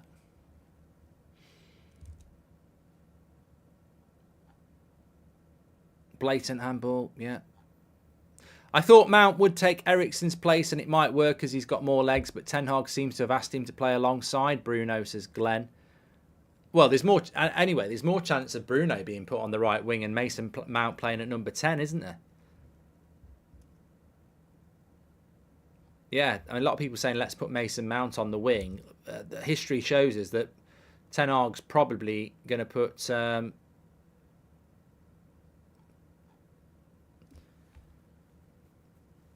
We'll probably put bloody Bruno on the wing, won't he?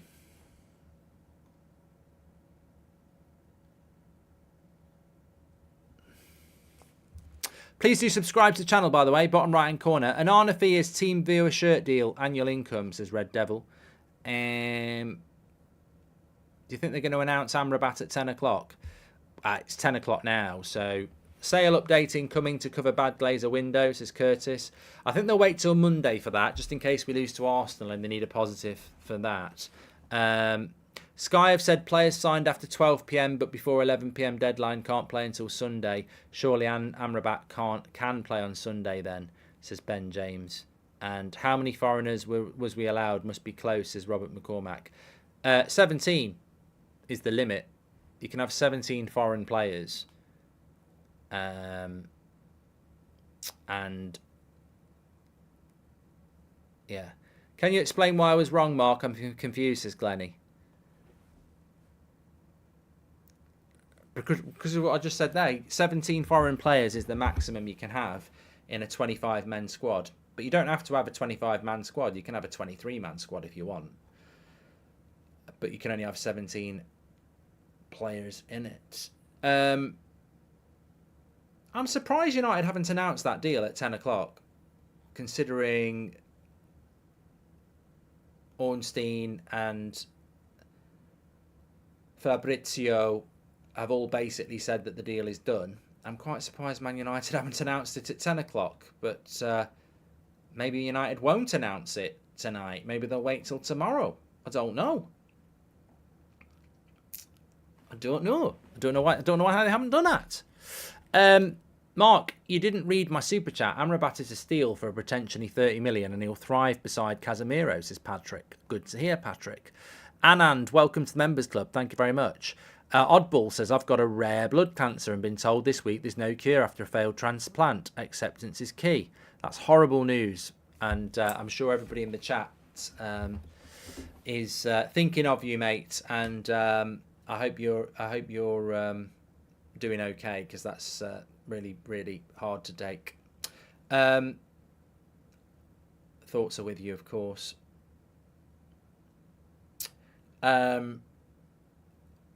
Johnny from Donny says, you've got to trust TenHoog with Mount. He didn't buy him for nothing. I mean, for no reason. Oh, 100%. Look, he's really happy with him. As I said, Ryan and Beth were flying over to the Norway pre-season game and they were sat next to Darren Fletcher. And Darren Fletcher was saying that TenHoog is over the moon with Mason Mount. He really, really, really wanted him.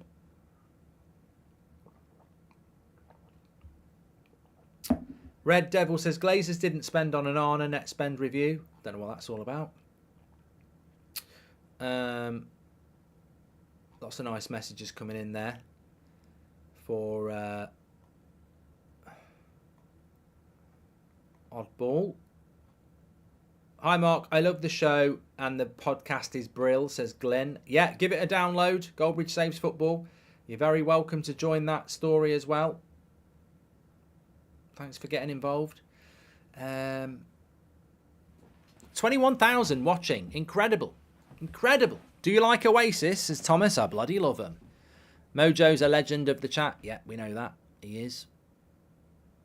McTominay stopped Paulina's move to Fulham, says Will. I don't think he did, because I think they were looking at... I don't think Fulham really wanted McTominay. I think they wanted Højbjerg. That's because he's the next Frankie de Jong, says Rory C. Robert says, I think we have got 17. And hello, Mark. This is a special moment for me. Finally able to send you my message. It's been over a year now that I've started watching you. Thank you for being here. God bless you and your family. Greetings, Slav, says Dex. Thanks. Lovely message there. Thanks, Slav. Nearly called him a slag. Sean has given us a super chat as well. Thank you very much, Sean. You are a legend as well. I think we're just going to stay live till 11, aren't we? Fuck it. You know. It's about 7:30. I was like, there's no way we're going to go through till 11 o'clock. But you know what? We're bloody hardcore here. We're mad for it. We're not messing about. We'll go through till 11.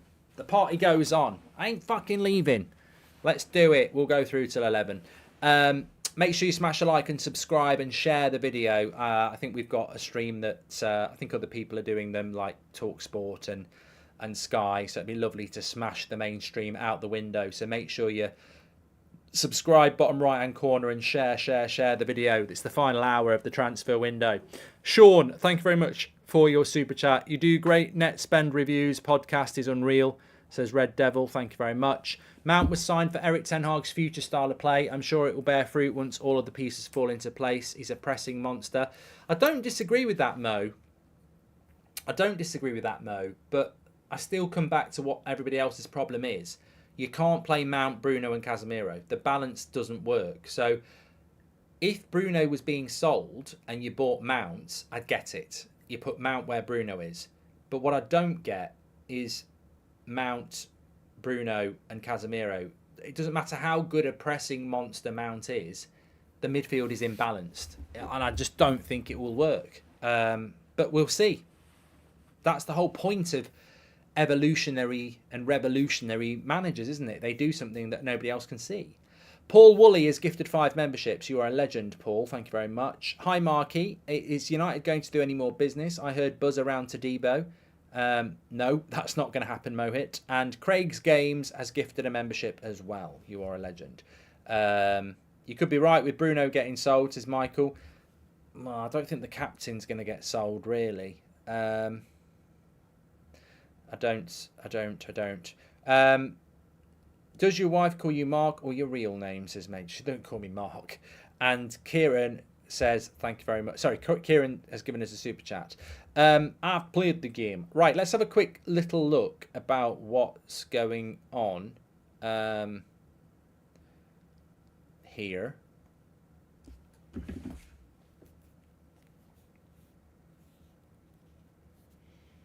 What do we got?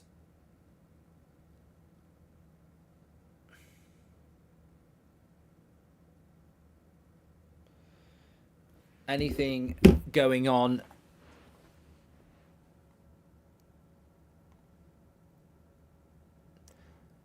United might announce it at 11 o'clock. They might announce it at 11 o'clock. I thought they'd do it at 10.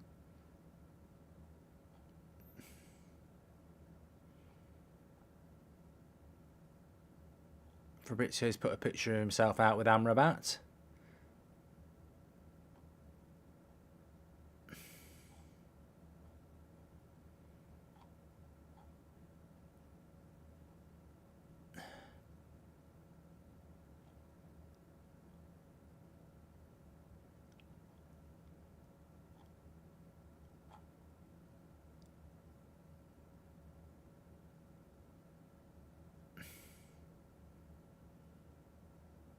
Paul, I've just seen. I tell you what I have seen. It's got nothing to do with Man United, and it's really sad.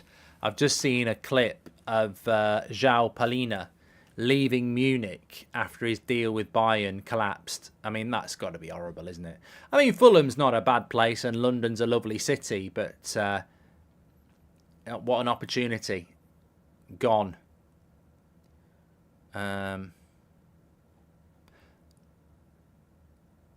I've just seen a picture of the protest outside Old Trafford.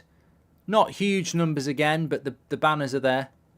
Glazers out. Good to see. Liverpool have signed Gravenberch. Yes. Luton had been robbed. That was such a blatant handball.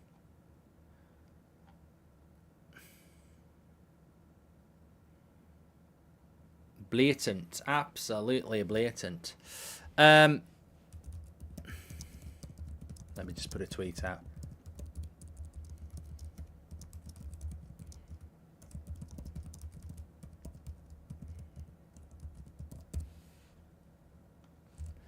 Don't worry, Mark. There's still time for Qatar to buy us in the next hour and we can have a good summer, says Theo. Oh, you know what? The summer transfer window, you hit like August, you hit like now, you hit the last hour of the transfer window and it feels like it's gone in the blink of an eye. But it's a long time, isn't it, the transfer window? And, you know, some things you get right, some things you get wrong. And I'm talking about individuals, you know.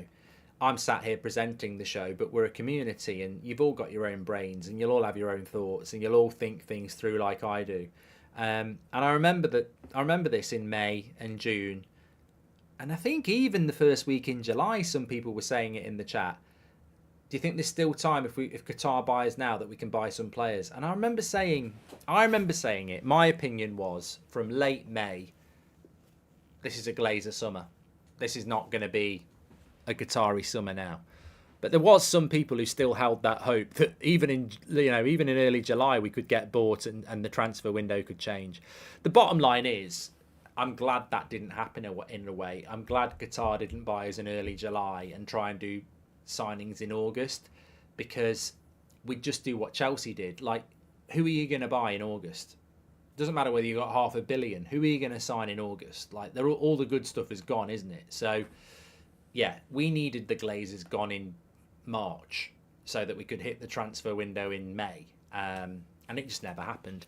Off topic, how do you deal with hard times? I recently lost my father and I'm really struggling. I would appreciate any advice, says I See Dead Bodies. Well, judging by your name, when you say you lost your father, do you mean he died or he's gone missing in Sainsbury's? Because I don't know whether you're bantering me or not. But if we're talking about real grief, as I've said to people before, look, happiness is an emotion in life. and to enjoy happiness and the elation it gives you, you have to understand pain. That's the contrast, isn't it? That's why good things feel so good, because you know that bad things don't feel very nice. And when it comes to grief, I think some of you've heard me say it before. The reason it hurts so much is because that thing that you miss no longer exists in a real sense. It exists in your heart, and that's why your heart feels so heavy, because you've got to get used to carrying them in your heart now. And all that happens is over time you get used to carrying that weight. You've just got to go through it, mate. You've got to go through it. Apparently Mason to Getafe loan is done, says Wazza. And Wilhelm, welcome to the Members Club. Thank you very much. Every year I get excited about the transfer market, and every year for the past 10 I've been disappointed by these Poundland leechers, says Peter. Thank you very much. Well, I'm just about to check if we have loaned Mason Greenwood to Getafe. Lazio, no, that's old. That's old. That's old. That's old. That's very old. No, I've got nothing. I've got nothing.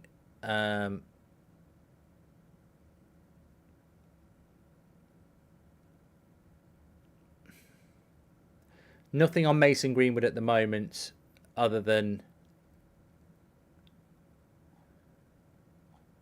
Getafe are the option on the table. Absolutely nothing on Donny van der Beek. I mean, I'm just thinking with Donny van der Beek whether it's to do with he's going to go to Turkey, which extends it a little bit, doesn't it? So maybe that's what's happening with him. Ornstein, Romano, Sky are all saying that Man United have completed the deal of Amrabat, but Man United themselves haven't announced it. So are United going to announce it today? Are they going to wait till tomorrow? What do you think of the story of the horse that caused the fallout between the old United owners and Sir Alex, causing them to sell to the Glazers, indirectly meaning Sir Alex caused the Glazers to come in? Liam, I mean, I'm sure there's a book about that. I've always put my hands up and said I'm not completely comfortable talking about it because it's not something I actually understand in-depth knowledge of. But no, there's definitely that. There's definitely was it Magnia or something like that, or McManus or something like that. Hi Mark, really confused why we aren't playing Ronaldo anymore. Don't think TenHoog knows what he's doing. Southgate is the way forward for me, says Samuel. We're getting a bit silly, come on. To the fellow that lost his dad, keep moving mate, United forever, says Rob. Thank you very much, Rob. Thanks for your super chat. That was beautiful, Mark. Very nicely put, says Sammy. Thank you very much. Loving the shows today. Amrabat will be another great leader on the pitch like Casemiro and Martinez, says Josh. Thank you very much. JP McManus, that was it. Thank you very much, Scott. From what I remember, and Liam's right, the horse was called the Rock of Gibraltar. They held JP McManus, and I think it was somebody else. Is it McNear or something like that? They owned shares in Manchester United. They were good friends with Sir Alex Ferguson. There was a fallout over this horse. Those people then sold their shares, and that was the beginning of the Glazers getting hold of it. Hi Mark, Fabrizio said McTominay rejected Bayern, says Zam. And Josh, welcome to Members Club. We're Glazers in charge of sending Seb to Greece, says Daniel. Watchers now going to hear loads about the sale, says Charlie. I don't believe that Scott McTominay rejected Bayern Munich. I don't believe that at all, because I just think I think United are fully aware. People at United watch the United stand. It's got a huge audience. People at United will watch other outlets as well. And they don't like the fact that everybody knows that they're Prats who rejected 30 million for West Ham. So the best way to deal with that is to spin a positive that McTominay is actually better than everyone thinks that he is. Well, how do you do that? He rejected Bayern. And everyone thinks, well, if you've rejected Bayern, he must be a good player. We must forget what we've seen for the last few years and believe a fake story. I don't believe he did reject Bayern. Why would he reject Bayern? Why would you reject Bayern Munich to be Man United's fifth choice midfielder? Doesn't make any sense. Welcome to Members Club, Josh. I appreciate that. Can you say hello to my Thai wife? She wakes up every morning saying welcome to the United Stands. That's how much she watches you, says James. I don't know whether that's true.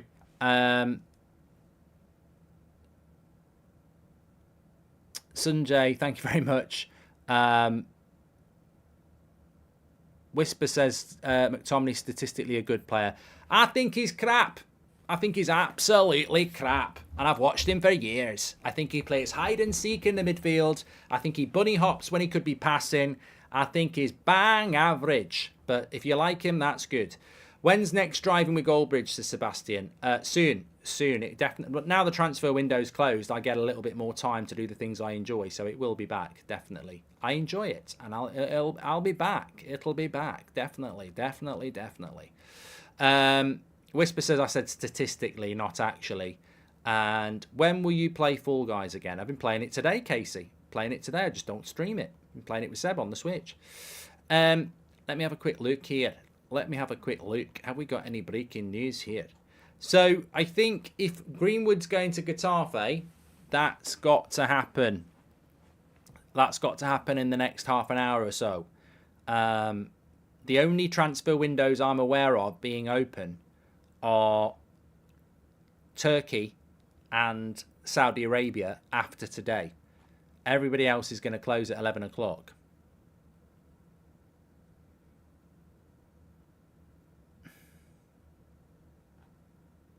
Some crazy deals going on. Apparently Burnley had agreed a 31 million deal for Ian Matson from Chelsea. I don't even know who Ian Matson is. 30 million quid. It's not going to happen, but it was a deal that was being worked on. Incredible, some of the transfer fees that have gone on this summer. It's hard to put a price. Getafe are close to completing Mason Greenwood's loan move. Administrative formalities are being finalised, and that's a Real Madrid correspondent for The Athletic. So Greenwood to Getafe is really close.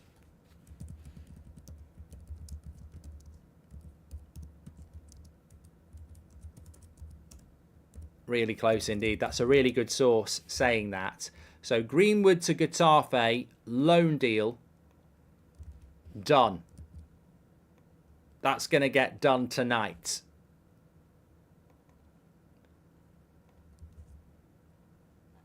Loan deal for Getafe, Mason Greenwood.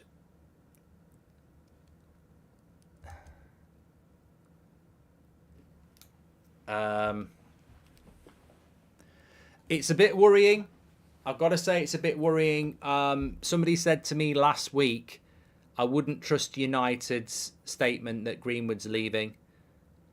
Send him on loan, leave it a year. If he does quite well, United fans will change their mind and then they can bring him back. David Ornstein also saying Mason Greenwood close to moving from Manchester United to Getafe on loan. Not done. Paperwork in process, but club's optimistic of completing in time. So, yeah, it's basically going to get done. What that will mean for United, well, I mean, it's what many people think United should have done in the bloody first place. But it's a loan deal. It's not a free transfer. It will still be a Manchester United player. If I'm being completely honest, you might want to question.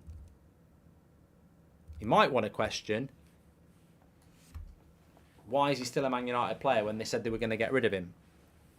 He's still a United player. He'll be back next summer. So I think United are playing the game here. I think United are playing the long game. Veghorse says, "Hi Mark, my girlfriend and I loved it when you compared Maguire and Elanga swap deal for Rice as swapping a Corsa and a wheelbarrow for a Lamborghini." There we go. Love it. I think I'm saying that we're all thinking if Mason Greenwood goes on there on loan, it has to mean he's coming back next year, doesn't it? Exactly what I'm thinking. It's a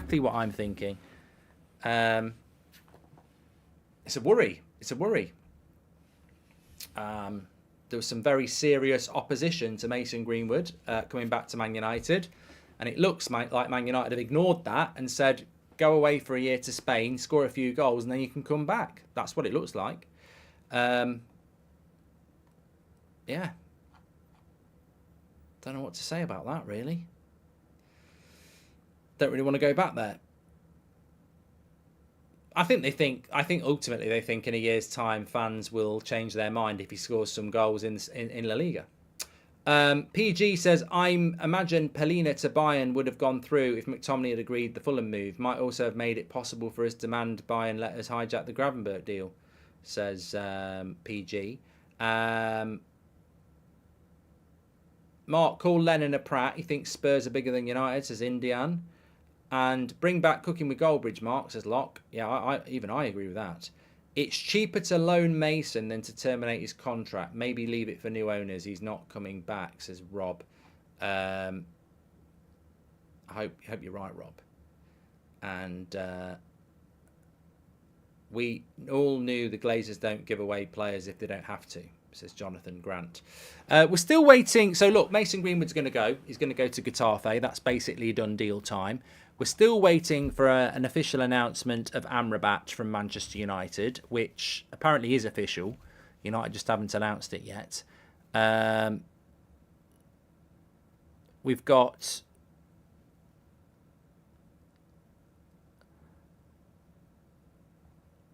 Donny van der Beek is still a Manchester United player, and Eric Bailly is still a Manchester United player.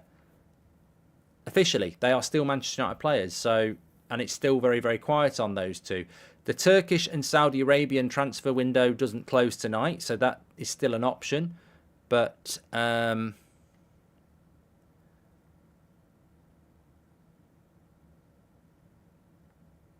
yeah, let's see. I suppose let's see what happens with that. Let's see what happens with that. They could do Amrabat at 10:30. I think they're going to announce. I think they're going to announce Amrabat at 10:30. I've had a message.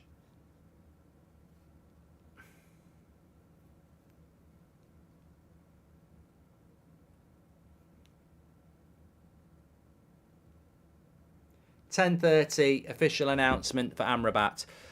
What I'll probably do for Amrabat is move across onto an Amrabat announcement video, because otherwise it gets lost 2.5 hours in. So it will just literally be stop, start. We'll go and do that. Mark's been going strong now for nearly 3.5 hours. The boy's got good stamina, says Rory. Mark, have you ever considered doing stand-up? I'd watch your Netflix special. It's one of my dreams to try one day, says Liam. I do want to try it. Having done a few live shows myself, it's tough. It's tough. I imagine Paulina... I've done that one from PG. So 10:30, we're going to announce Amrabat official. That will be an official Amrabat announcement at 10:30. 10:30, official Amrabat. So we'll stay on here for another 5 minutes or so, and then we'll get over there for that at 10:30 if everybody's in agreement with that. I don't care if you're not. Last half an hour we'll do on an official announcement there. And I think that'll probably be it then, because I don't think we're going to do anything with Donny van der Beek, which is interesting.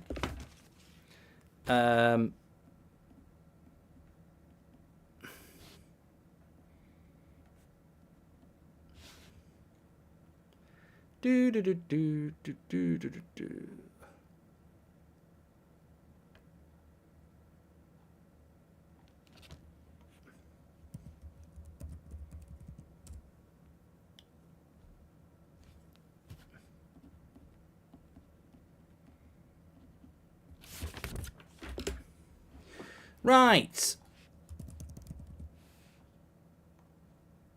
We've already marked the transfer window out of 10. Most people going with a 2 or 3.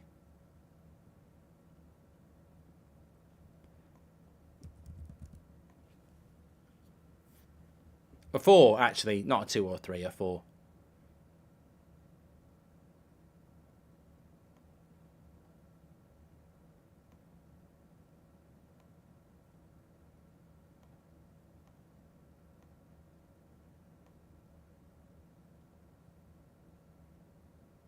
Bum, bum, bum, bum, bum, bum. Sorry, I was just trying to read something there. Another sad window. I'm old enough to remember some brilliant ones, says Tony. Hi, Mark. I've been watching the United stand for about 3 years and a member for almost a year. Just wanted to say thank you for all the good times, says Frederick. Thanks, Frederick. Really appreciate that. So in 4 minutes' time, United are going to announce Amrabat, so we'll be ready for that one. Don't worry about that. We will be. Time ticking for Mason Greenwood to leave. Getafe trying to close the deal. Getafe are the only team interested in Greenwood as of now, says David Ornstein. Remember, Turkey would still be an option. A bit like Christmas. It's the only option in my house. We don't do ham and we don't do a nut roast. It's Turkey or nothing in my house. And you can like it or lump it. That's all you get. That's all you're going to get.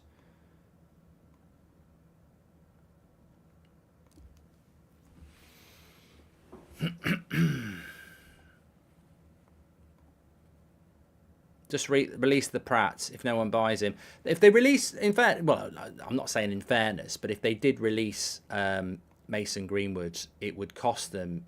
They'd have to pay Mason Greenwood about 10 million because that's what it's. That's what it would cost to release his contract. Because he's got 2 years left on his deal. So they were probably never going to release him from his contract, if we're all being honest.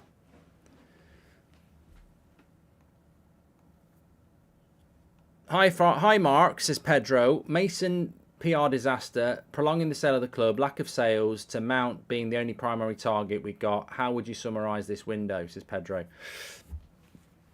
A 3 out of 10. I've been watching for a few years. I can say this is the first time I feel sad on deadline day. Great work on the streams this summer, says Nathaniel.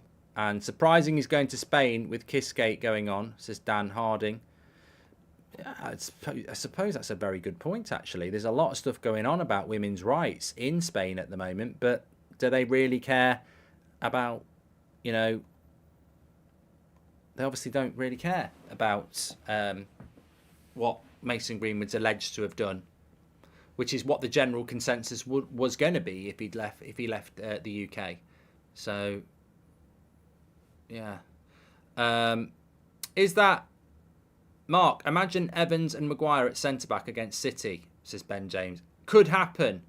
Could happen. We'd need a lot of injuries for that to happen. Right, can I just say, I'm still going to be streaming through till 11 o'clock. I'm just literally changing the stream. So it should push you over there anyway. If you go to the homepage, it will say official Amrabat. We're going to carry on the same show. I just want to start a new stream so that we've got a stream where it starts off talking about Amrabat, which we didn't do at the start of this one. So I'll see you over there. I'm literally going to be live in probably 10 seconds. I'll see you over there.